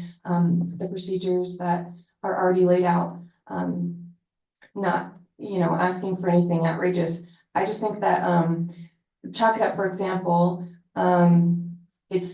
it's offered for the entire community, for outside of our city as well. It's offered in a very public place. They charge a fee, so you have a registration. And I feel like that's, to me, not out of line in any way for them to use city property on something that they're offering to the entire city. Now, it's a party in the backyard. We would have to somehow regulate, you know, have the right wording. But I do feel like we should show all kinds of support and encouragement to anything that would help boost our community feel. And maybe that doesn't mean give out grants for the community feel, but to use our assets might be a little different too. I would invite the whole community to my party. Okay, any other comments? So what direction do we want to proceed with, John? Do we want it to limit to the things we talked about? Do you want it more wide open? John just needs some direction to come back with a policy. I think we're all in agreement, so we have to meet the stipulations of the law. Is that correct? Anybody? I agree with the law. Okay, so John, that's your first one. Make sure anything, Okay, uh, follow the law. applications will be, Putting it in those notes, follow the law. applications will be accepted from who? People who are, public purposes safety. I think we can put it out there. More than likely, I think it'll probably be the CJC and the YCC. I'm not sure there's others that would fall there. So maybe this year we just start with those two and say, hey, here, this is the process, fill out this paperwork and let's see. Well, and in the paperwork, we have it say it has to be public safety related. I mean, and we're probably not going to get gobs of requests because we know it's pretty narrow. That's what I'm saying. You'd have to have a definition in the paper. Yeah, so when he's drafting up the next iteration of this, it says donation or fund requests have to be related to public safety as determined by the mayor and the council. Well, public safety, I think we could get a definition of that from the police. We could say that, you know, if the police chief gives adequate documentation that this is public safety, then that would make a requirement. He's probably the best one to determine that. Councilmember Fulmer. So is it gonna come out of the police budget then? I mean, is that gonna be the line item or where does the? Well, I think we have a separate line item for whatever you want to call it, donations. What do we call it now, John, when we get to the CJC and that? I think we don't do think- call it a donation. I don't think the CJC will be asking for any money, so it's probably the YCC or Family So- Promise. I so it's think in the Family budget. Promise has got I some. guess what I'm asking is it in the budget already or are we asking for it? No, it's already in the budget this year. So we get requests now, so it could be considered by the council for next year's budget. So it'd be a line item called donations or whatever you wanted to call it. That makes sense? Yes. Okay. What about the use of city facilities? I mean, we are gonna be faced, John and myself, know we're having discussions with the county right now about the senior center. Here, and how that would be funded. Generally, that's rented out for things other than city-sponsored events. So you could say that facilities could be used by city-sponsored events. If we're gonna sponsor the band, or if we're gonna sponsor the men's choir, if it's called the North Ogden City Band. If it's a sponsored event, city-sponsored event, then they could use it. But I think we do need some limitation on the use of city equipment. Councilmember Dalpez, it looks like your mind's changed. Oh, yeah, it is. Well, because I'm trying to figure out what the men's choir is. I've never heard of that. It's new. But it involves people Oh. from all over. It's actually organized by somebody. Severin said it's the Backstreet Boys. It's actually organized by somebody in Pleasantview, Okay. but I think it's called the North Ogden Men's Choir. Rejoice. It's called Rejoice Men's Course. So I think it would have to be, you know, if it's gonna benefit North Ogden and it's a city-sponsored event, it probably ought to have the name North. Yeah, so I haven't heard of this choir before. So the choir, have they already been given permission to like be at the senior center and sing? I communicated with the leader and told them that they needed to obtain that permission this week. Yeah, they haven't had it yet. Okay, yeah, because, yeah, it's like, the community band is connected to the city. It started out with support from the city, and there's always been this agreement that they're part of what we do, so, They yeah. weren't wanting to practice there. They just wanted to perform there for the Which is residents. fine, to perform for the senior citizens is good. I believe when the band was created, John, correct me, because you're the only one that was here probably when that was done. It was agreed that the city would not spend any money. They've been getting RAMP grants, I believe, and using, sweat equity, so to speak, for that. But I believe that the city band, when it was formulated, it was based upon the fact that they would receive no money from the city. That's correct. They have done some larger ramp grant requests with city as the sponsor, and one was for a trailer and that was denied. But you're right, Mayor, exactly. That's kind of been the way we've treated them since the beginning. Yeah. So we're letting them use the facility. but we're not giving them any money, so to speak. So to me, they could use city facilities if the council agrees it's a city-sponsored event. But there's also ramifications of that. John and myself have had this conversation. Because once it becomes a city-sponsored event, our liability is, It does increase some exposure to the city, correct? once we say it's a city-sponsored event. Because we were asking, is this a county-sponsored event? Because if it is, they take the risk. So we have that conversation, but just giving you some background. What would you like, John, to pursue council in regards to use of city assets? Councilmember Watt. I'll suggest, I think that it's a good meet in the middle to say city sponsored events, so then it's, regulated. Not just anyone can come in and ask, and we would have to agree on whether or not we sponsor them. We could even have them sign some kind of waiver to not hold the city liable, but I think that it could be our discretion who is sponsored and could use those things. I would just recommend too, that the council have some criteria. What you have to make it be called city sponsored.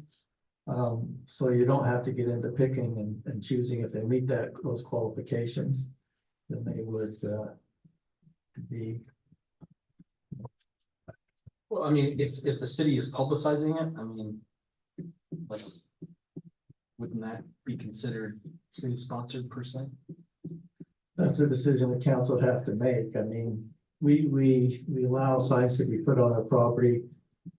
Like they have the year-end revival, so to speak, of all community bands, and so I don't know if we'd have to ask John if that one thing would make a city-sponsored event legally, John. We would, they wouldn't necessarily, the way it is, but I think what we could do is we could put together a list of criteria. And then also some of the stuff that's currently going. A good example is, Family Promise. They came to the council said, yes, we will let you do this. We won't charge you rent for that facility. They then went in and put in money into it, to make it work for what their program was. And so I think we can bring a list of things and a criteria, and that's probably not as time critical as the budget items were, to Councilman Culver's point. And so we could maybe start separating those two separate and put them on a little different path so that we get it done, but it's not as critical as the funding portion. Okay, I think you have your direction on the funding portion, John. Yes. Council, or yes? Everybody in line with that. Thank you for that discussion. We're on item number 9 now. I'd be looking for an action to recess the city council meeting and convene the redevelopment agency. Do I have a motion? So a motion to adjourn this meeting and start the RDA meeting. Do I have a second? Second. Council member Over. Is there any further discussion? All in favor, say aye. Aye. Any opposed? The motion passes unanimously. So now we're going to have a discussion led by Attorney and City Manager John Call.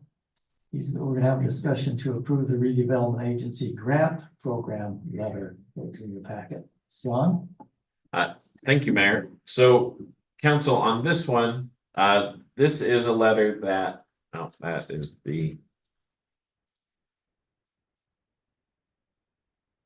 that's the wrong one. Let me grab it. Sorry about that, council, but the idea behind this, it comes from the original discussion for the redevelopment area. So you are currently sitting as a redevelopment agency, which manages the redevelopment area, which has expired. And we have to use the rest of those funds. And so the idea was to have property owners in the area apply for the funds. And then essentially the council would, or the redevelopment area. No, that is the wrong one too.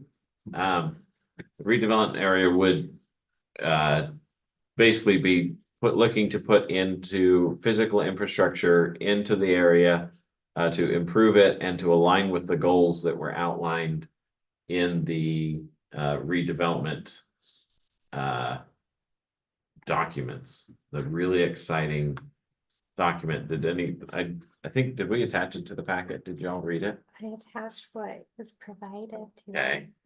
I think I thought about attaching it and then I thought, no, they probably don't want to read that.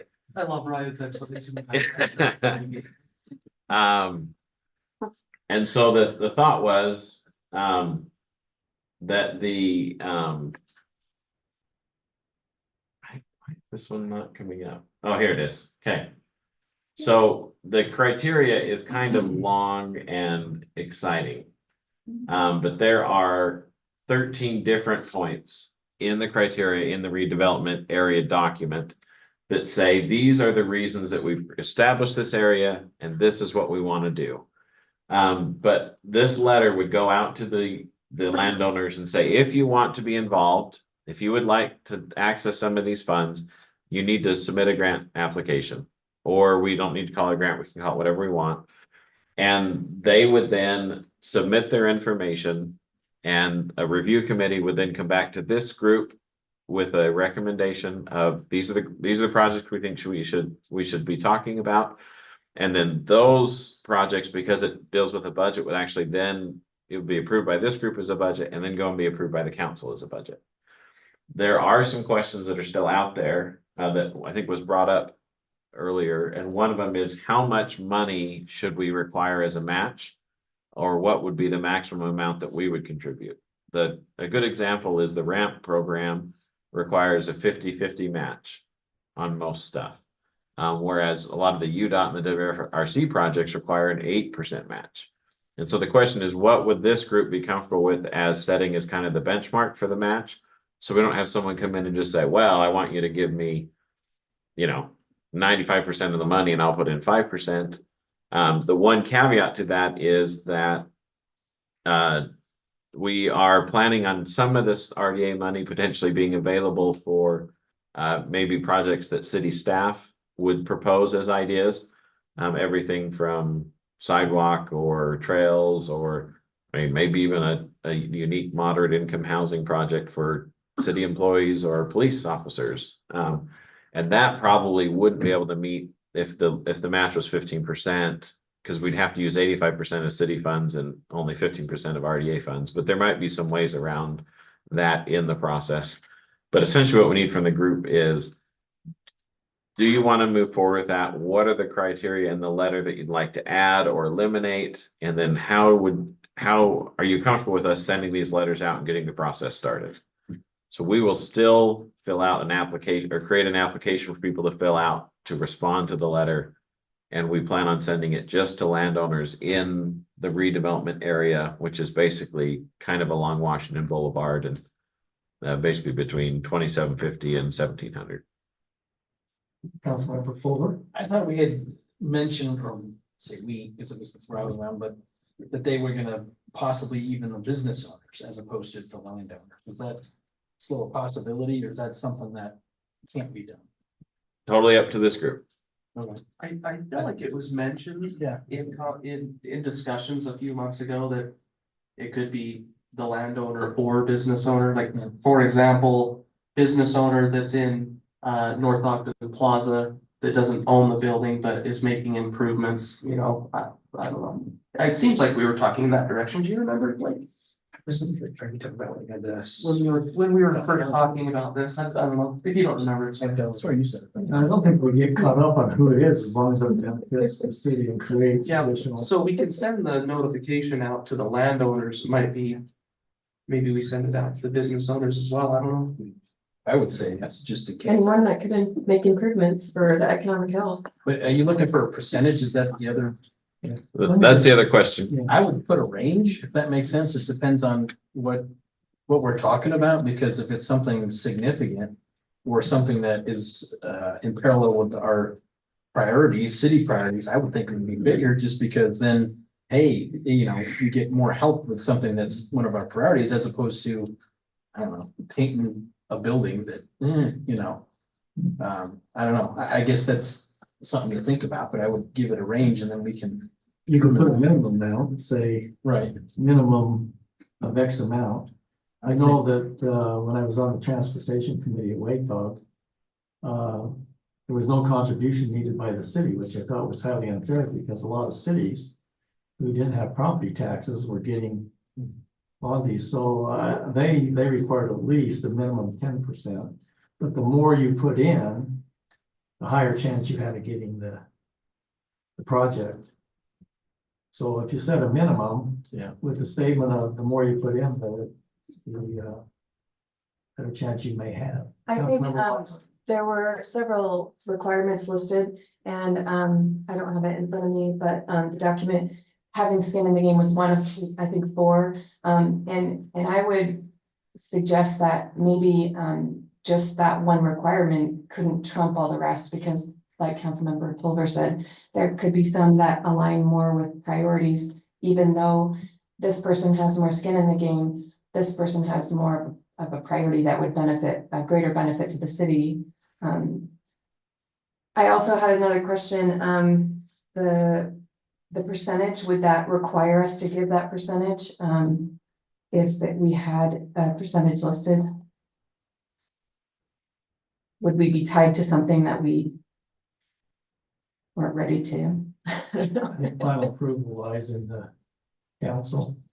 Well, and maybe to answer your question, just if I'm following, it would be a first come, first served basis. So, you know, the percentage doesn't really tie us down to anything because these business owners are going to be coming back to us, hopefully in competition with each other to get their funding as quickly as possible. And so the funding will eventually run out. And so those that don't act quickly they will miss out. Does that make sense? I thought we did away Yeah. with first come, first Oh, served. That was- maybe I'm not remembering that right. I thought we did away with that. I think to the mayor's point, we thought about, we should have like an initial review period, meaning everyone get your applications in by this time frame. And 'cause Okay. the group might say, hey, we got requested for $500,000. We had $1 million to spend and we don't like the other projects. And so we're gonna extend it. And that might be kind of where you're getting at. But I think the mayor's right. The idea was we wanted a bunch of applications review at once so that we could Okay. weigh them against each other. So if I was to recommend like a number, I would say that we have I'd throw it out as 20%. So if a project owner, a landowner wants to invest $1 million into their property and they have a way that they, through this funding or through this request, they could show that our maximum participation is $200,000. So I would put a max at 20%, but then I would also put a caveat that if there is, we can put some wording in there that says, hey, if you have a really great project that is going to be proven to help us meet our goals as a city and will generate sales tax, we'll do this and that, we'll do this and do that, then we could consider it. But we just have the initial funding, say a 20% max. Councilmember Pulver. I don't know, I'd say, I'd put a min and just let it go. I mean, and then you can negotiate about that, because to me, I would say, 10%, and if there's something that you really is awesome, and we can put whatever. I mean, so it's kind of the same, but I would go lower ball to 20. Just because, like you said, the skin in the game part, and real people are there that have something that they want to do, really. Can I throw a wrench in this like I usually do? Go ahead. I had a discussion with John, and as you know, some of you know, we received an RDA grant to help us with the equipment down at the pool. So now that gives us more money in the RDA. And I asked John if there was any place in the RDA that could be built housing for public safety, for those, whether it's educators, public safety, where, obviously would generate population in the city, sales tax, etc., but where it could assist public safety or teachers who meet certain qualifications who really can't afford or would never get in situation. John said the old public works facility is in the RDA area. John said, we could enter into maybe an interlocal agreement where officers who don't want to live in the city could live somewhere and we house their officers. But we're gonna have, we potentially could have a lot of money left over. And I hate to see that not being used for a good purpose. So just the thought how that would work if, for instance, let's say we get no applications. We get applications for 200,000, we got 2.6 million. to Spend. What do? We give it back? Councilmember Watson? Well, before the decision was made, daylighting the creek and improving Southtown was one of the options, and I realized there was a plan made already and that we can't go back in time and change that, but technically, the city, if I'm not, correct me if I'm wrong, but the city can apply for the grant as well. The staff could propose something, and so the city could give the grant to itself, right? The RDA could give the grant to the city, or am I saying it right? So we could propose and apply to ourselves, right? I'm just saying though, that, and I'll go over the finances at the end of the meeting in my report. You've heard Councilmember Culver say, the budget's kind of being stressed and it's being further stretched in the future. So do you want the city to come up with 20% or 25% if they applied for a $2 million grant? They took the leftover money and used it for a public purpose. The city then have to come up with 500,000? That's the wrench I was throwing in there.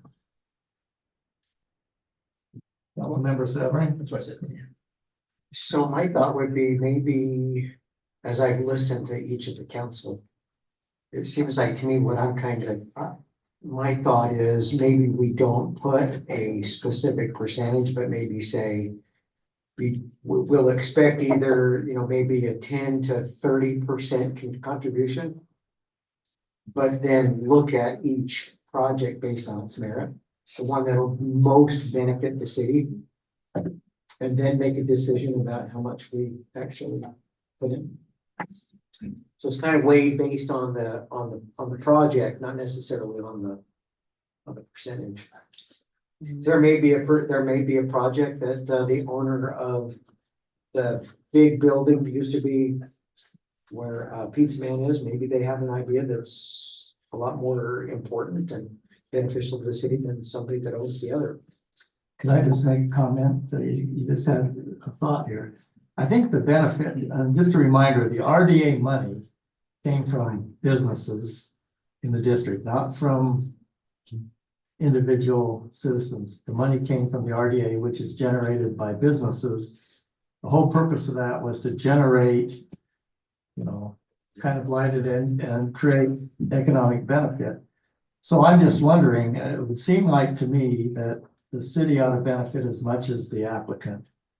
So if we went through, to your point, somebody came in and said, I want to do this project, and they come in with these statistics showing that it would generate more in sales tax or property tax than the city put in. But it seems like it ought to be as much as the city's going to put in. And it doesn't have to be in hard cash, so to speak, but it would have to demonstrate that it's going to generate additional sales tax revenue somehow to meet the city's input. Otherwise, it's got to be a win-win situation, I guess is what I'm saying. So it could be a 10% contribution as long as the sales tax identified would generate 40%. That'd give us a 50-50 win. But if somebody came in and had a project, we may require 30% because it only generates 20% of additional revenue. Does that make sense? That's kind of what I I like was that. Yeah, that generated that thought. 30%. Yeah, I like that. But to me, it ought to be, the city ought to benefit as much. Hold on there, hold on. I'm gonna check with council, see if they want to hear from you. I think they probably will. But, I think it has to generate equal benefit to the city. And frankly, the idea of housing to benefit public safety. Because otherwise, the pressure for wages just continues to pound on cities, because they can't afford, they have to have, a wage to support their families and residents. Well, Mayor, you've never talked about that before, so are you suggesting like in the old public works, building some townhomes or something like that to help the people that are in those? I'm just throwing that out. We own the land there, and if there was extra money available, why wouldn't you, instead of giving it back to some taxing authority? Just, I'm just, maybe all the money will be used, I don't know. But I'm of the opinion that you help in your community if you have the available money, because I just don't want to give it back to, and it could be a joint arrangement with, a developer. I'm not saying the city should develop or whatever, but they surely could own the ground and put the stipulations on what the rents could be. There's all kinds of agreements that could be put in place, but I'm not saying that would happen, but I'm just saying, if we've got, what do we have, John, now with the grant from, grant for there, we had 2.6 million before, right? Yeah, with what we were taking out for the aquatics center, we should be, Program. We yeah. got 2.6, and how much did we get in the ramp grant? I believe 230. So we've got $2.8 million that we're gonna have to figure out how to use or give back. And to me, if we don't have enough generation of businesses that are gonna benefit the city to at least a 50-50 situation, then why give it back? Hold on, Scott. You want to hear from Scott? We want to hear, the The board wants to hear from The Scott. board wants to hear from you. He looks so anxious. Sorry. So thank you. Just John's asked me, and so correct me if I'm out of line here, John. No, you're good. John's asked me to help administer this program. So he and I went through this letter, we reviewed it together. And I've heard a few different ways of talking about the contribution level or the match level. And so I just want the board to know exactly what you're talking about, so staff knows exactly what we're talking about. JD's example was $1 million project, and there's $200,000 of RDA funds that go into it. So that's an 80% project match from an applicant standpoint. So I'm coming in from the applicant side. And I heard the mayor say maybe it's like a 10 to 30% match, which made me wonder, does that mean the applicant is bringing in 10 to 30%? So that would be $700,000 on $1 million project. And at $2.8 million, we've got to think practically about, are there 10, if you're going to give $200,000 away, are there 10 $2 million projects out there in North Ogden right now of private investment that are waiting in the wings to get a 10% match from the city at $200,000 to bring to fruition? And I would wonder whether or not we actually have that amount of private investment out there. But just for clarity, for our sake, so we know, make sure it's really clear what amount of money is the city match versus the I public. can clarify that. Thank you. Thanks.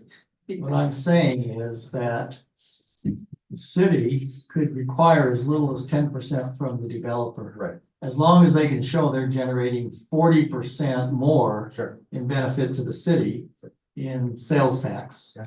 Or property tax. Because I believe that it's gotta be a win-win situation. It's gotta be 50-50. So, yeah, it could be as low as 10% of them coming in. As long as they can show that they're gonna generate 40% additional monetary value to the city.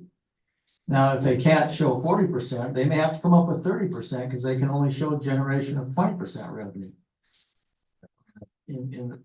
But to me, this has got to be something that shows a benefit to the city equal to the amount the city's putting in. So does that clarify it? It does, yeah. And so for JD's example, that would be applicant brings $100,000, city gives $900,000, but they show that it generates $1.45 million in.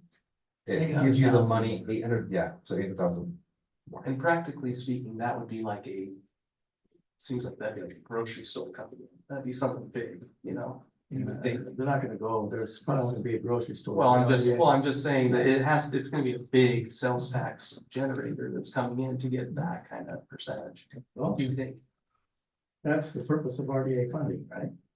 It seems like it's gonna be hard to put a percentage down then to predict what possibilities we have coming. If you say minimum, you put a minimum, because I still think they have to have up some hard cash. to come in, and I think that's the number we're looking for. What is the minimum cash contribution one has to make? And I've heard 10%, I've heard 20%, I've heard 25%. So council, what is your preference there? You can take 10, 25, and 20, that comes up to 55, and you can divide it by 3 and round up, it would be 20%. It's similar to the decision that was made on the wall height.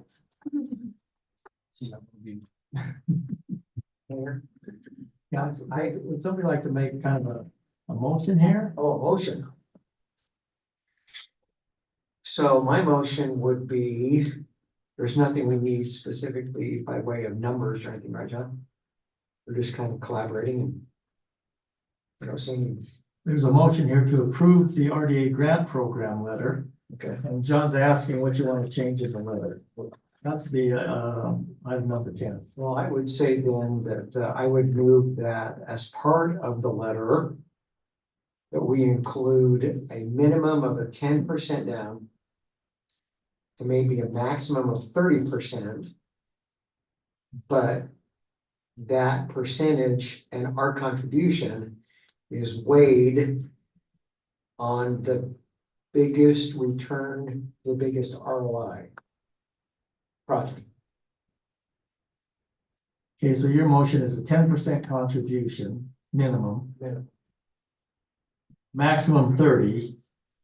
So we could choose between that 10 to 30 based on what we feel like is the best project to bring an ROI that would be worthy of the investment. Okay, that's, This is a complicated conversation, I'm thinking. I feel like it has to just be a minimum, I think, because you're limiting yourself if you do the 30% maximum to the point that mayor had. Because the mayor's example is if we got a really good business that came in and said, hey, we're gonna give you guys $1 million in sales tax in the next 2 or 3 years, which is really good. Then those are the examples where they give 10% and the city gives 90% through RDA. So in the way that you motioned it, it makes that kind of impossible for the really good business opportunities to come in. Does that make sense? Yeah, I guess So I would recommend that we make a motion that is a 10% minimum required by a landowner or business. And that's just the limit. That's just the minimum requirement, and all considerations come through the RDA board. And we're going to see their merits, and we're going to say, we're going to be able to scope it out and say, is this a good thing or not? So here's my clarification. We used RDA money to make what was the Smith's Plaza that much more. We helped with stucco, we helped with paint.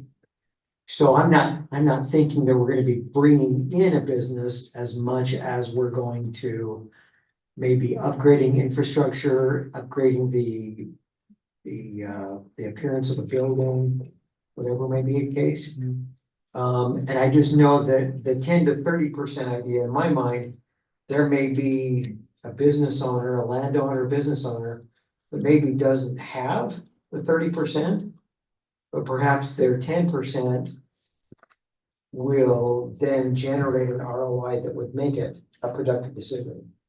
So I'm not thinking per se about bringing in business as much as I am. We just need to make that area look nicer. In my mind, the scenario that the mayor played out is the best case scenario. So landowner that has, it might even have a building on it right now that's going to be toppled over to put in a brand new store. And it's going to be this huge sales tax generator for us. So in my mind, the 10% minimum would more be for maybe the projects that you're talking about where they improve the facade. They make it so tenants want to come in a little bit better because it looks better.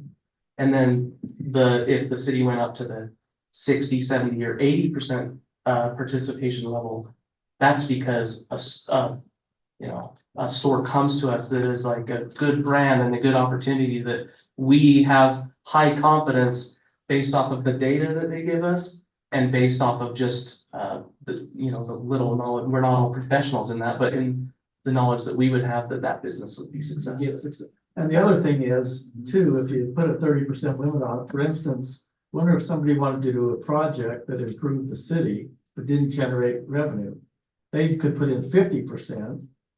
And the city put in 50%, right? Because it wouldn't, for instance, I think we have an application right now in regards to the creek, Coldwater Creek. Probably not going to generate a whole bunch of revenue, but it's going to make us come together perhaps better as a community. He could still do that. He just have to put in 50%. If the project's 200,000, he'd have to put in 50,000. Because, to me, it's got to be a win-win situation. The city puts in 50,000, he's got to put in 50,000. Somebody comes in and puts in 10,000.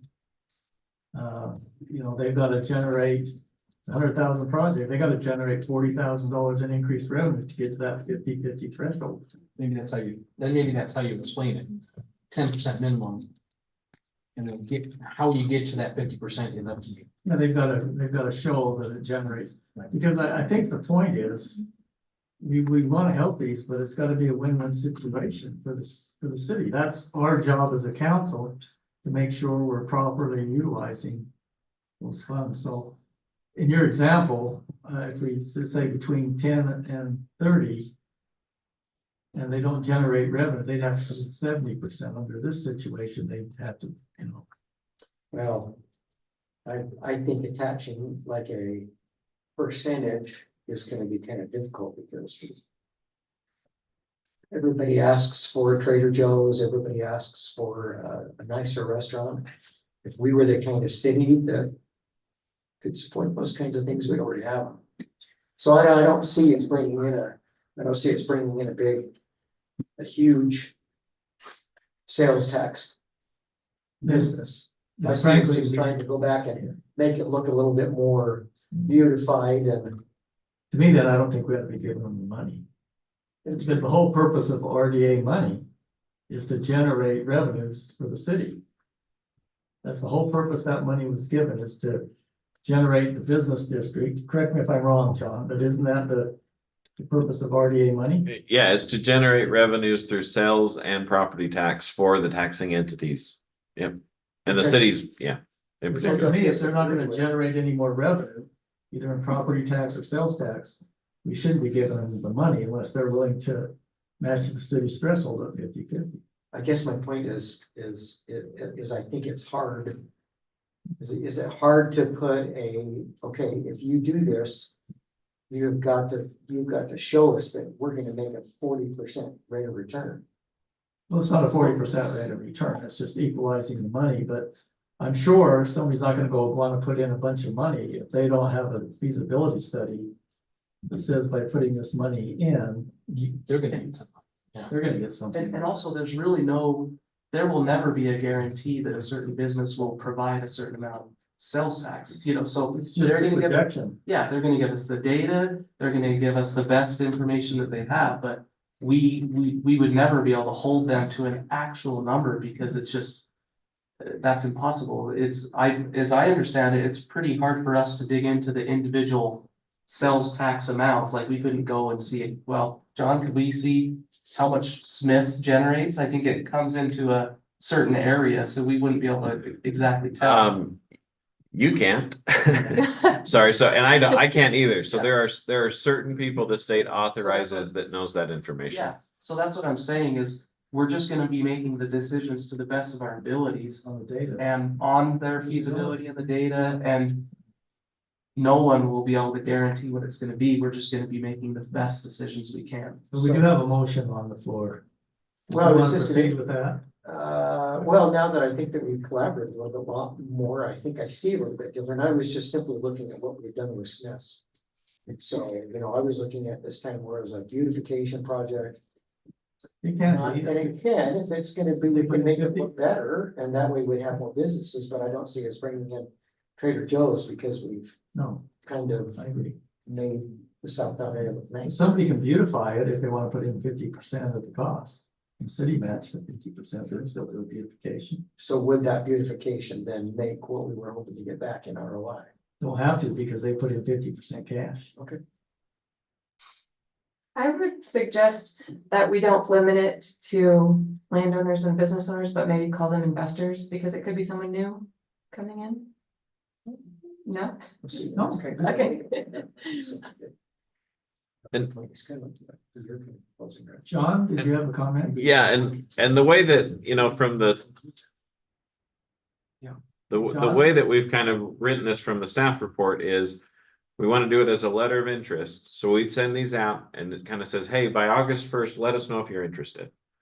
And then by that point, we can refine the actual application to say, here's the information that we want you to submit back to us, which includes ROI or anything like that. So this is really kind of like the preliminary, like who's interested, and then we can dial it in with, and I mean, we just picked arbitrary deadlines of, maybe by September 24, we're releasing the money. But John, may I just say, people like three things. We can get all kinds of applications that we have to go through and determine who's the legitimate interest. Because everybody likes free, right? And if they think this is free money, we're gonna get all kinds of interest. Then we're gonna have to go back and say, oh, by the way, council decided you need to. I would prefer that we send a letter out saying, here are the parameters, because otherwise you're gonna get. I mean, who may not be interested if they think it's free? Right, no, I agree, 100%. That's why we said we should set a percentage, right? We said that in the staff report. And so if we can establish something that people have to measure against, I'm just saying that there's some details that I think we're getting hung up on that can probably be figured out later on, which is how do they prove their ROI, and how do they do these things? So we have did you want to amend your motion or withdraw it? No, I agree with what John's saying. I think we just. I'm not gonna, don't think I want to withdraw it. I just think that what John just said, if I would amend it by saying there may be opportunities for collaboration in the future about how this is actually gonna play out. Yeah, with the council, but what do we send out in the letter? I think John's asking, what is the minimum required financial investment? I think it might be 10%. Okay, is that your motion? Do you have a motion? Hold on. But just I just want to say this before you make it official, because if you have that 10 to 20% range, I will be a no. And I don't know if others will be a no, so. I think he's just saying 10%. Yeah, okay. I think that's what I If you're heard him say. amending it to the 10, is that what you're saying? I'm saying that at minimum, it ought to be 10%, but we have the ability to be able to reevaluate based on the project and the potential ROI. Well, because that way, if we say I think they ought to have some cash skin in the game no matter what. Right. So if we're gonna tell them it's 10%, but we'll reevaluate, 10% is the minimum. Right? Okay, so we have a 10% minimum, but in my mind, again, maybe I'm not clarifying myself. I guess I'm saying we need to have everybody know that at minimum, they're gonna be putting 10% down. But maybe one landowner's project is better than another person's project. So we weigh this one heavier than this one, but across the board, at minimum to participate 10%. Okay. 10%.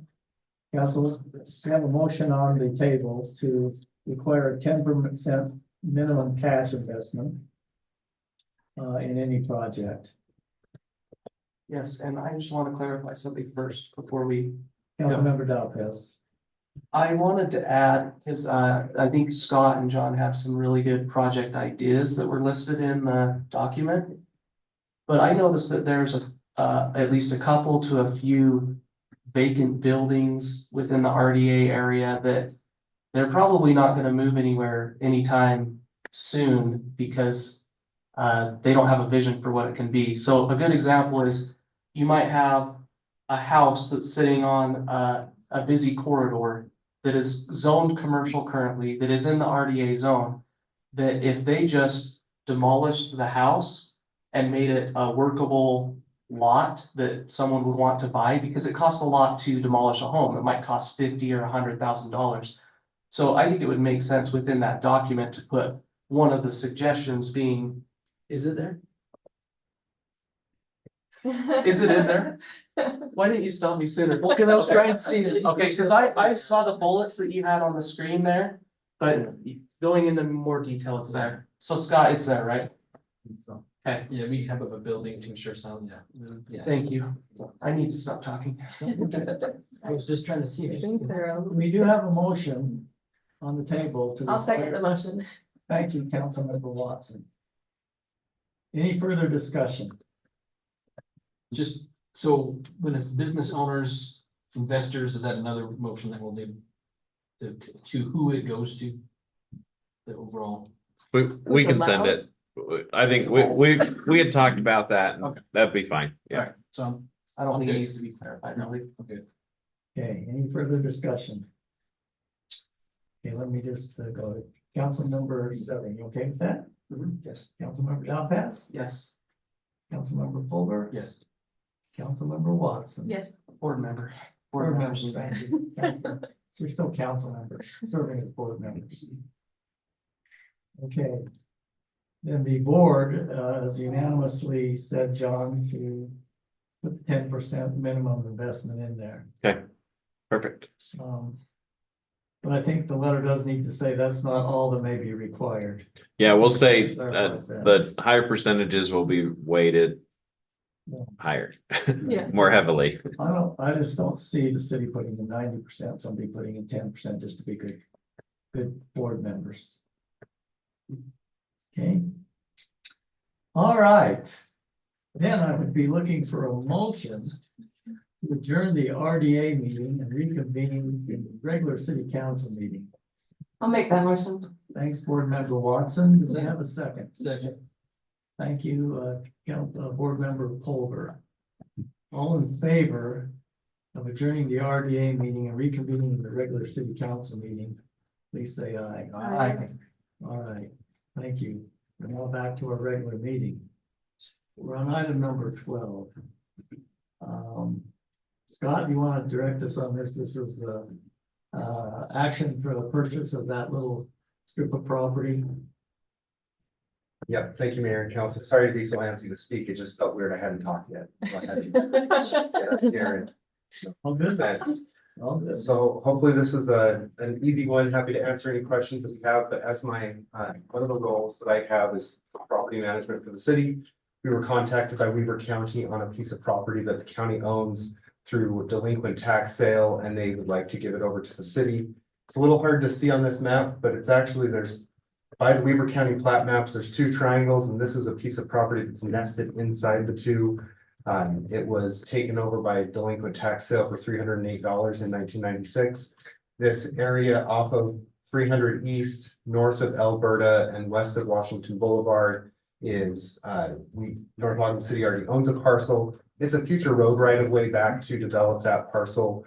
The city doesn't often, I think, pay for property that we would then turn around and dedicate to ourselves as road right of way. But in this particular case, little pieces of property have a tendency to be holding strips or kind of development limiters, right? And so I think that it's in the public's best interest for the city to own this property and have it and provide it if that development comes, as opposed to it being given out on tax sale for anybody to purchase and then hold a potential developer over for many more times $308 for the value of that land in order to develop a piece of property. So staff's recommendation is, our request is to see if the council feels like this is in the best public interest for the city to own this piece of property adjacent to the other one that we own. And there's no real estate purchase contract tonight. Weber County has issued this property as surplus and is in a 14-day waiting period before they could sign a purchase contract. So any action by the council tonight would simply authorize the mayor to sign that in the future. Any questions for Mr. Hess? Ms. matter? I see none. Thank you. So, would anyone on the council like to make a motion that would authorize me on behalf of the city to sign a purchase agreement for $308 regarding Weber County surplus property, parcel number 17-045-0030? Would anyone like to make such a motion? Mayor, I move that we purchase parcel 17-045-0030 from Weber County for the fine amount of $308. And we authorize you to do the signatures on that. Thank you, Councilmember Dowpaz. Is there a second to that motion? I second. Thank you, Councilmember Severing. Is there any further discussion on that? So where does that money come out of? Or we will it? It'll be one of our miscellaneous general fund accounts, yeah. Okay. Any further questions? John, do we need a roll call vote on that? Or since I would it's just authorizing me, so since it's a property purchase, you want to go with that? Yeah, I think so. Okay, Councilmember Watson, Yes. Councilmember Pulver, Yes. Councilmember Dowpaz. Yes. Councilmember Severing. Yes. Thank you very much. The motion passes unanimously. We'll now go to item 13 on our council department reports. We'll start with Councilmember Watson, who will report things of pertinent things regarding administration and recreation departments. Thank you. I spoke with Katie and wanted to report on some employee updates, and she had some kudos that she wanted to pass along. So during one of the last snowstorms, Dylan Hill, our public works inspector supervisor, helped a mom and her son get out of a snowbank after their vehicle had slid down a hill and gotten stuck. She said the citizen said he's a shining example of what makes North Ogden great. So shout out to him. Last week was School Resource Officer Week, and our SRO officer, Priest, received many compliments and much appreciation for the kind, caring, and amusing officer that she is. So kudos to her. And last week, one of our residents had a sewer backup at their home. The resident had received a quote to fix this problem, which was thousands of dollars. Trent Wilkins, our sanitary sewer superintendent, was proactive and went to this home and was able to contact a contractor who could fix it, saving the resident from paying the initial quote. And then she also wanted us to just wanted me to pass along the retirement announcements in case for anyone who hasn't heard. Chief Quinney has announced his retirement in June after 28 years of service to North Ogden. She says these are some big shoes to fill, and we're currently looking for applicants to fill this position, so spread the word. Lieutenant Crowther has announced his retirement in April after 44 years of service to North Ogden. Lieutenant Hines announced his retirement. His last day will be February 29th after 24 years of service to North Ogden. And Sergeant Dives retired after 22 years of service to North Ogden. Then there were two promotions that she wanted me to point out. Nate Boyette and Jason Child were both promoted to lieutenant, so congratulations. Kara Mueller, Rob West, and Jake Holmes were promoted to sergeant. So those were some updates from admin. And then I talked to Justin on recreation. So today was the start of his lifeguarding class. He had 15 new people join that were beginning that class today. So he kind of said today is go time for him.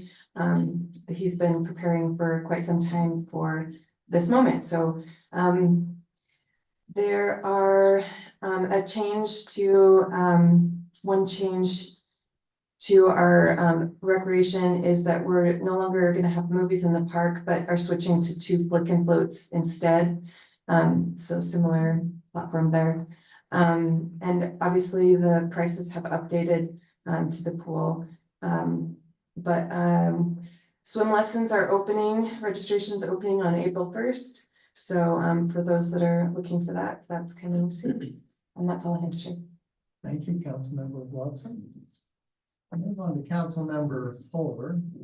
You have things you'd like to report of substance on the Public Works Department? Sure. I think the biggest thing is, the water's already starting to run and we've seen, some residents, had some issues over at the reservoir, the new 2 million, and that's kind of under, not under construction, but all of the, issues when it comes to dirt starts eroding. And so, they've been working to get that fixed. Obviously, the public safety building, there's a lot of little things to do over there. That's what they've been, obviously the flash snowstorms, I guess you can call them, that have been popping up too, covering that as well. And then all on little things. And that's one thing I'm gonna start doing is being a public works guy is to kind of start sticking my nose into stuff over there to see what really goes on over there. But anyway, that's it. Okay, remember you're a resource provider. Okay. You mentioned something that I just wanted to make sure people understand. We will be having an open house at the new public safety building. Is that Thursday, John, or tomorrow? Thursday at 2 From to 3 7. 2 to 7. 2 to 7 now? 2 to 7. And we would invite the public to come and see the new home of their police force. Well deserved by them, and spread the word to your neighbors and invite them to come down and see the facility. So thank you. I will report now on the finances. Had a chance to review those. Hopefully some of you have seen the financial statements. Had a chance to meet with Jamie and talk with her on the phone. Here's how I see it. In revenues, I think we're going to be short. I think we're going to be short in the following areas. I think building permits will probably be off $100,000, if not more.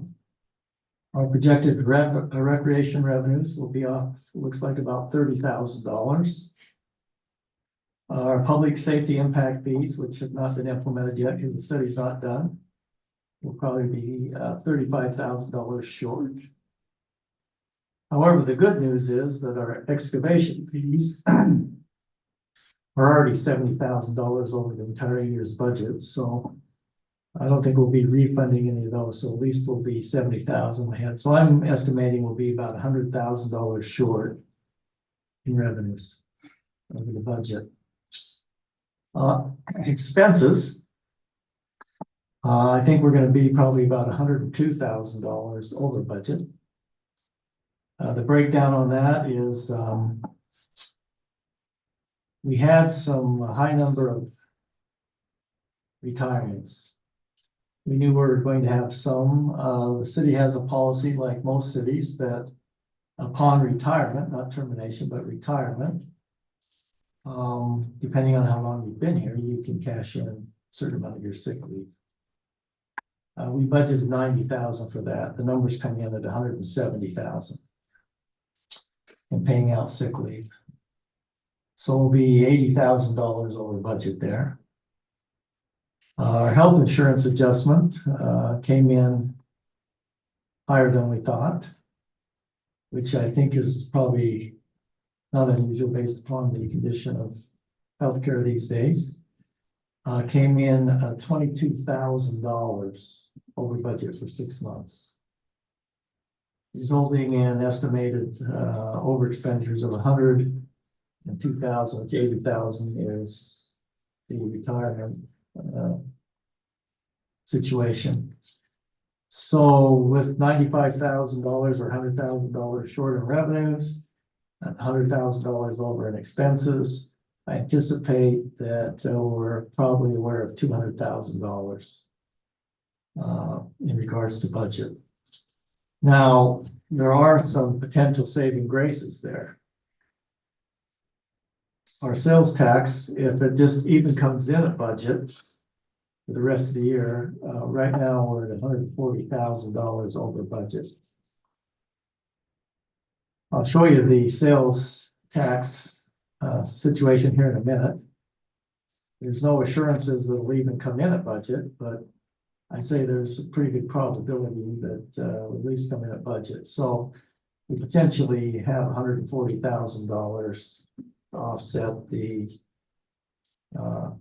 expected shortfall in revenue and overage and expenses, leaving us most likely $60,000 short in the budget. Now, we do have the fund balance, and we do have the amount that we transfer into capital projects that would offset that. So that doesn't necessarily result, I want to make it clear, in the need to increase property taxes. However, there are some things next year that we are aware of that we're going to have to deal with on top of the $60,000 potential shortfall we have this year. That's when we anticipate our insurance costs going up at least $40,000 more than it is this year, which equates to $100,000 shortfall. I also asked the council to give me their priorities and potential things that they would like to have considered in the budget. I did just a quick summary of those. Those requests as submitted by the council is an additional $875,000 over the $100,000 known shortfall we've been starting the year with if we did nothing. That includes a 3% salary increase for the employees, which is obviously not overly excessive, but that's something we're facing in regards to that and benefits. There was a suggestion that came in that we rehire a Parks and Recreation Department head. That would be $125,000. There was a request to consider reinstating the events coordinator. That results in over and above where we're at today, another $50,000. There was a submission that we look at the condition of our sidewalks, particularly in the south end of the city, where we have a whole new development on the south with very little sidewalks to get kids to school. Suggested we maybe consider up to $200,000. There was a request to hire the 23rd officer next year, which would be $150,000. And then a 3% salary increase just in the general fund is $225,000.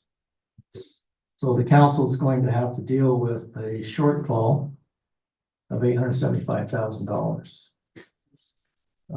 Not to say all those requests would be granted, but those are the priorities that were submitted by some council members. I think the other thing that the council needs to be thinking about in regards to finances is, I don't know if you've heard the comments I have about the conditions of our roads.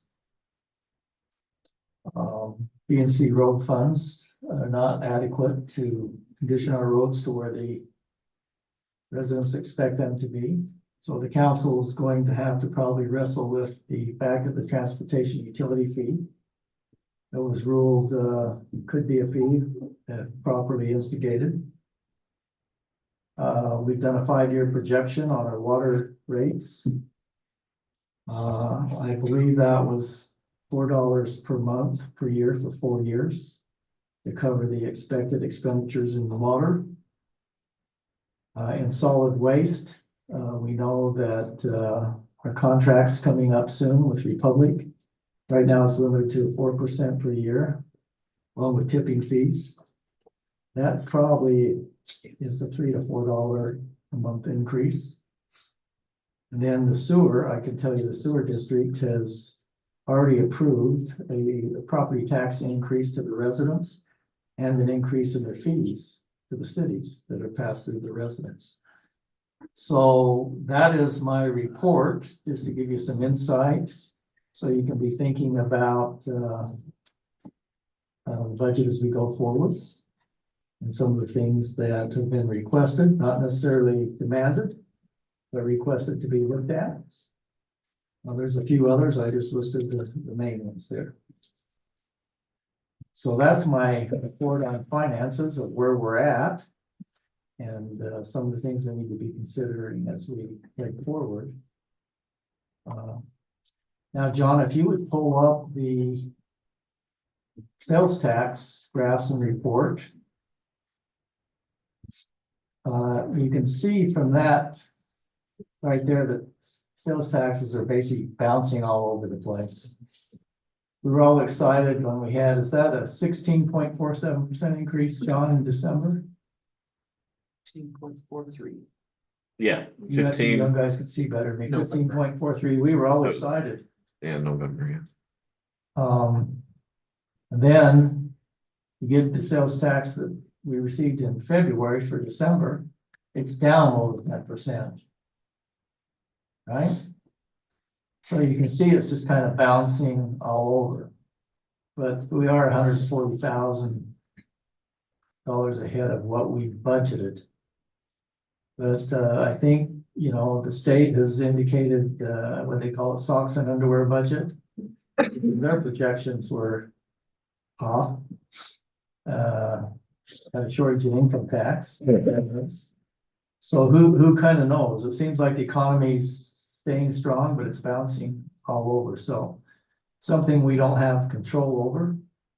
But you know, the trend is 140,000 at a budget. Any questions? Kind of got quiet all of a sudden, didn't it?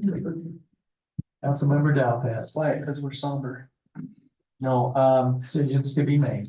yeah, I would just say that, when you requested the budget priorities, they were just, to me, it was a wish list. You know, so you added up the potential amount of what all those wish list items could be, and it's pretty high. And so, I mean, I would not be in favor of getting all the wish list items at this point. And so we'll see how it all turns out. Yeah, and I guess we have to see how it all turns out, and you know, for every dollar spent, you have to get a source of revenue, right? Somebody said expenses are paid out of revenues. Some accountant probably came up with that. Okay. And I'm sure that, you know, there'll be additional priorities that people may think of, but that's why we have a discussion, right? That's the council's thing, and you'll have the same thing come from department heads, although I think they're getting really good at what they're doing there. But, you know, the council's had to not give everything that department heads asked for. Also, but I would tell you that from what I can see in my initial review of this budget, is that the history of coming in substantially under what was budgeted for expenses, I don't see happening. I think our expenses are going to come in pretty close to what was budgeted. We're used to coming in under budget on the expenses. I don't see that happening this year. Be happy if it did, but don't see it happening. Okay, John, let's go to you, see if you can end us on a positive note Okay. this evening. We're gonna start on we're gonna go the opposite the way we went last time. So this is the play feature at the proposed Waterworks Park. This is the one next to the old Public Works site. Actually, part of it's on the old Public Works site. But in theory, this is a system where there will be some holding tanks that the well water, not from the stump, but from another artesian well in the area, will fill up the holding tanks. And then the kids will have to manually pump the water out into these troughs and things. One of the things that's kind of fun is this Archimedes screw. So what it is it actually holds the water down here at the bottom. And as they spin it, the water will go in a way that feels counterintuitive to gravity, up into this pot, and then it travels down the system and it can go various ways. Components like this can be spun either direction, so kids can send water one way or another. But essentially, this is the type of thing we've been planning and talking about This is the design we got from our consultant. And it will be here soon and installed before July 1st. Right, Dave? Yeah. Yeah, no pressure. But this is the type of interactive and new things we're looking at to just create a, this is the stuff the council in the past has approved, and we, probably will keep asking for similar things in the future, just to keep it a little more unique and not just the same old, same old.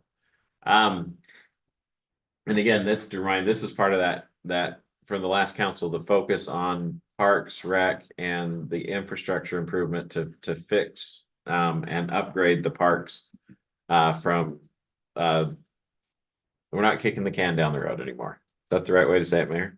Yeah, I don't think we're gonna have worn out 27-year-old equipment that should have been replaced 15 years or 15 years. Right. But I think we need to be prudent too. I mean, this has been budgeted. We have a budget in capital projects. We received grants, and now it becomes our job to stay within what's been budgeted, right? Yep. Because otherwise, that's find the revenues to cover it, right? And this was budgeted, and this is one of the things with our strategy and philosophy with developers. As you'll recall, higher density was granted on the property next to this in return for getting acreage from the developer and money. So this is being kind of funded by the development and the city and rent. Yep. Yeah, exactly. And the nice thing about this program is that we do still have some playgrounds that are older, but we don't have any by the time Lomanview gets replaced, which is on this list as well, we won't have anything 20+ years old. The oldest one we have after Lomanview, I believe, is Mountain View Park, and it's getting close to that 20 years. And then after that, you start getting to Oaklawn, which isn't that old, and then you start getting down to Barker Park, the play structure that's on the south side of the amphitheater bowl there.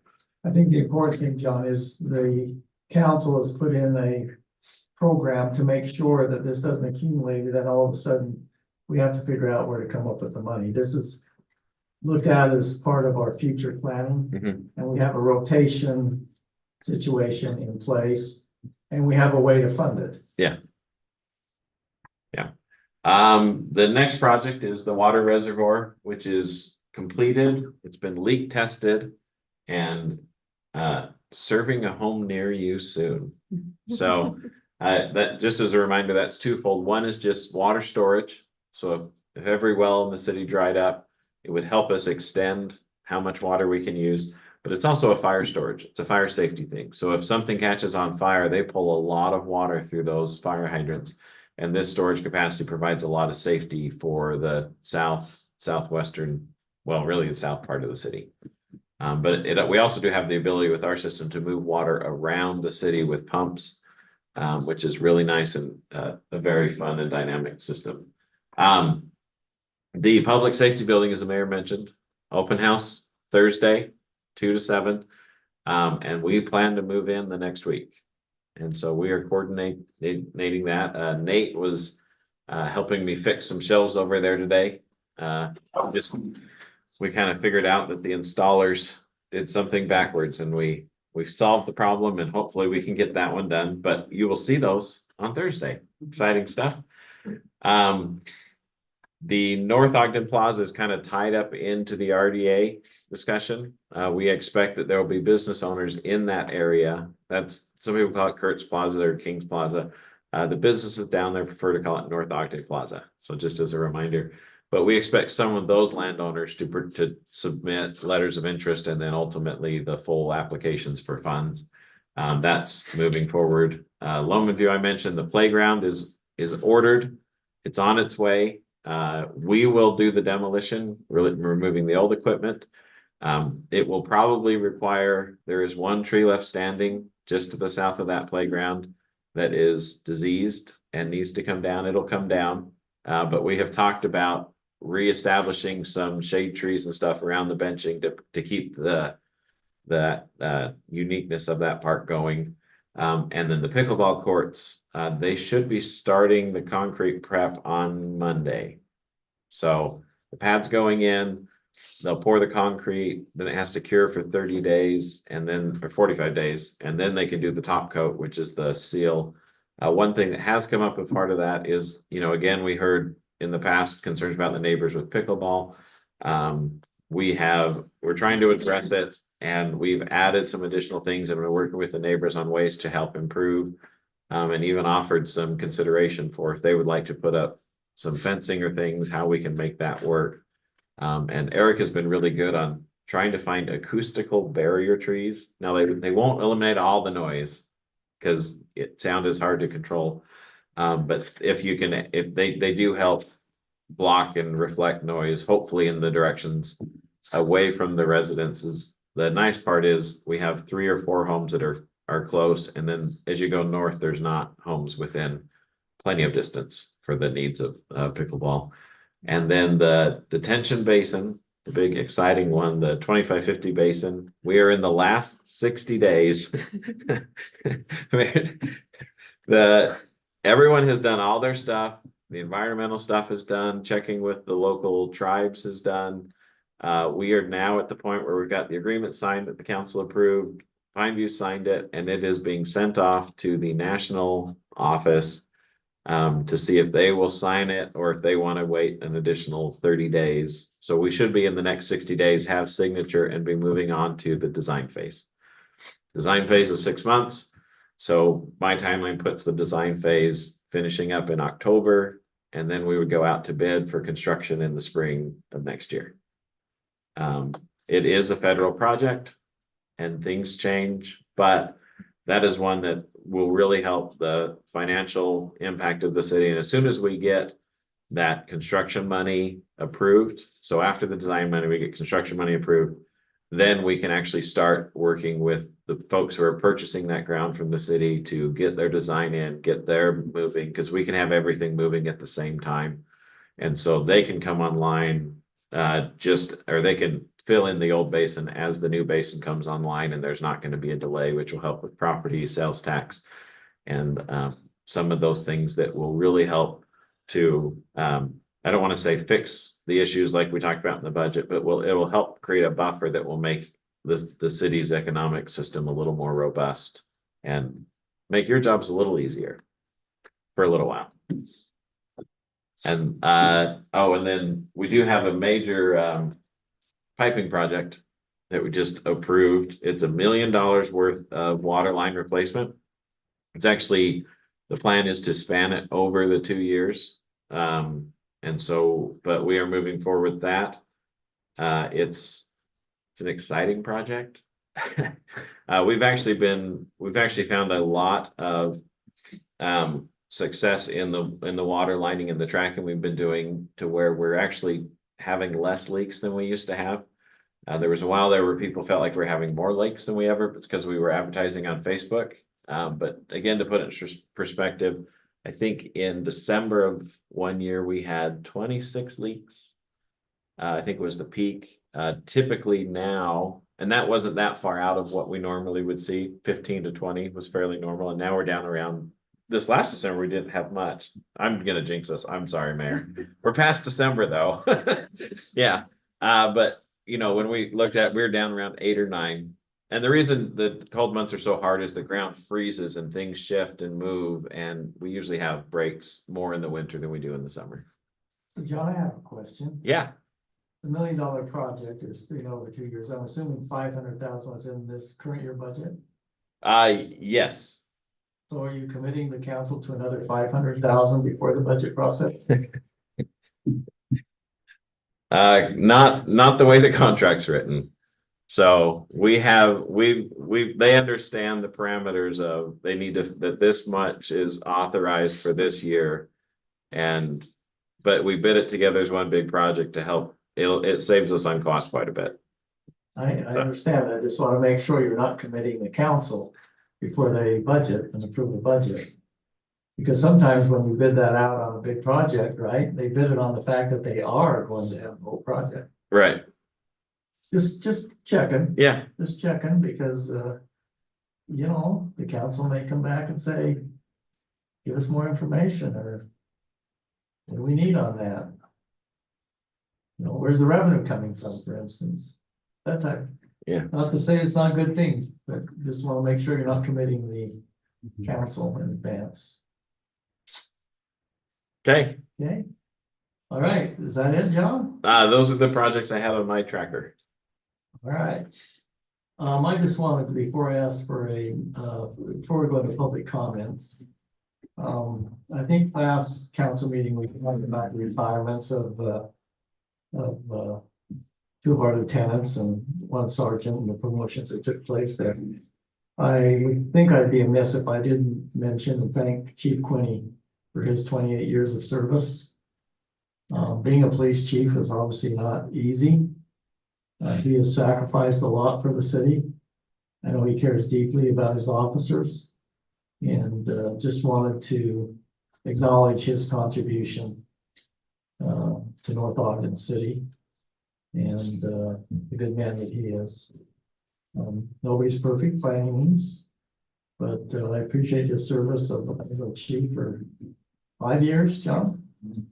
5.5. 5.5. I think John said the average length of service of the chiefs 2.5. 2.5 years, that's the national average. So just would feel remiss if I didn't acknowledge his service to our community.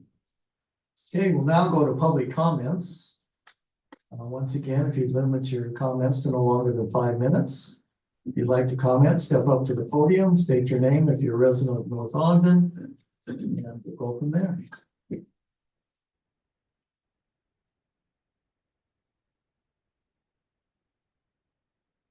Brenda Ashdown, I live in North Ogden.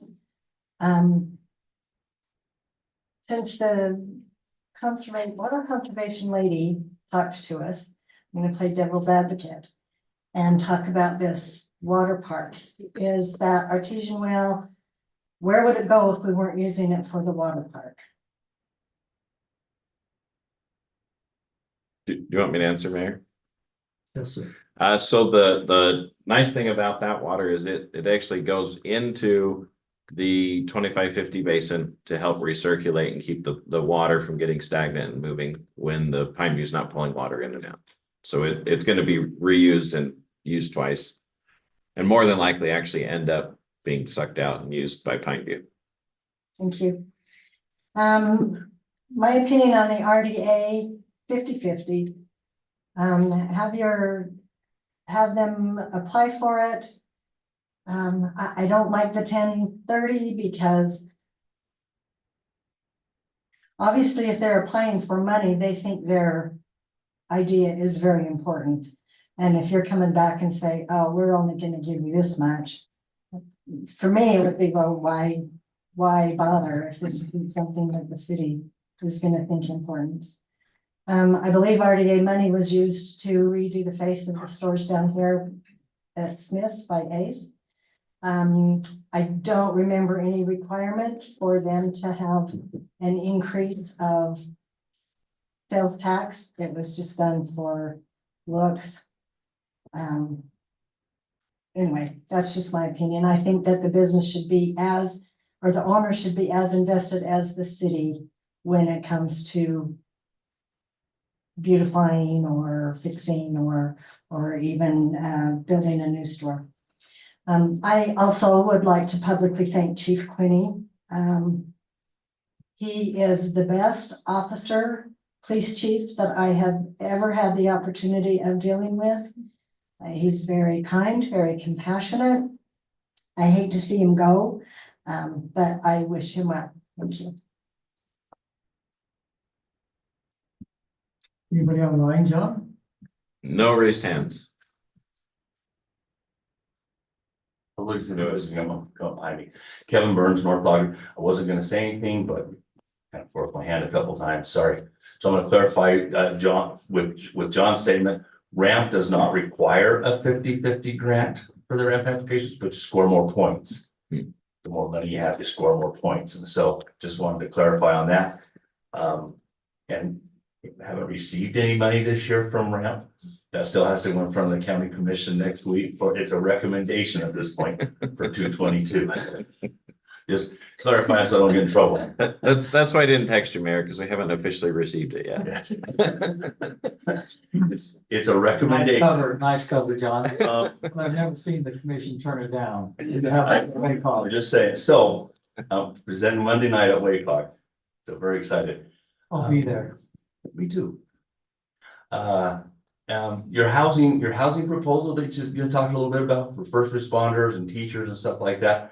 I would just recommend to reach out to Weaver Housing Authority, talk to our executive director down there, Andy Beatles. She has a plan that she's kind of tossed around and tried to come up with some property. She had her eye on some, but Ogden zoned her out of it for such a project. And so she may have some insight into how to pull something like that off. If that's a direction you really want to go. It is the Weaver Housing Authority, and you're in Weaver, so she's a resource for you. RAMP is on the ballot this year, so kind of keep in mind, you're talking to people that RAMP's back on the ballot they voted back into place this year. So keep that in mind as you're doing your budget and all the money RAMP's helping you with. So thank you very much. Anyone online, John? We did have a hand raised for a second, but it dropped. Susan Kilborn had her hand up, so. Oh, it's back up. Okay. Susan, go ahead. Susan Kilborn, proud citizen of North Ogden, Utah. Hi, everybody. Did we have fun tonight? We had fun out here. I got to eat dinner and you didn't. Neener, neener. I just wanted to say I am so sad to see Chief Quinney leave. And I would like to ask for an amendment to the donation program so we can throw him one humdinger of a retirement party.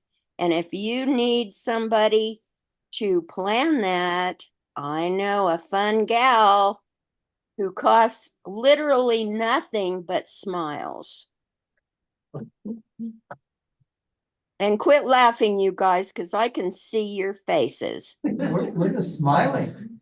A smile. I see laughter. Chris Pulver, Don't know what you're talking about. Jay, Blake's hiding.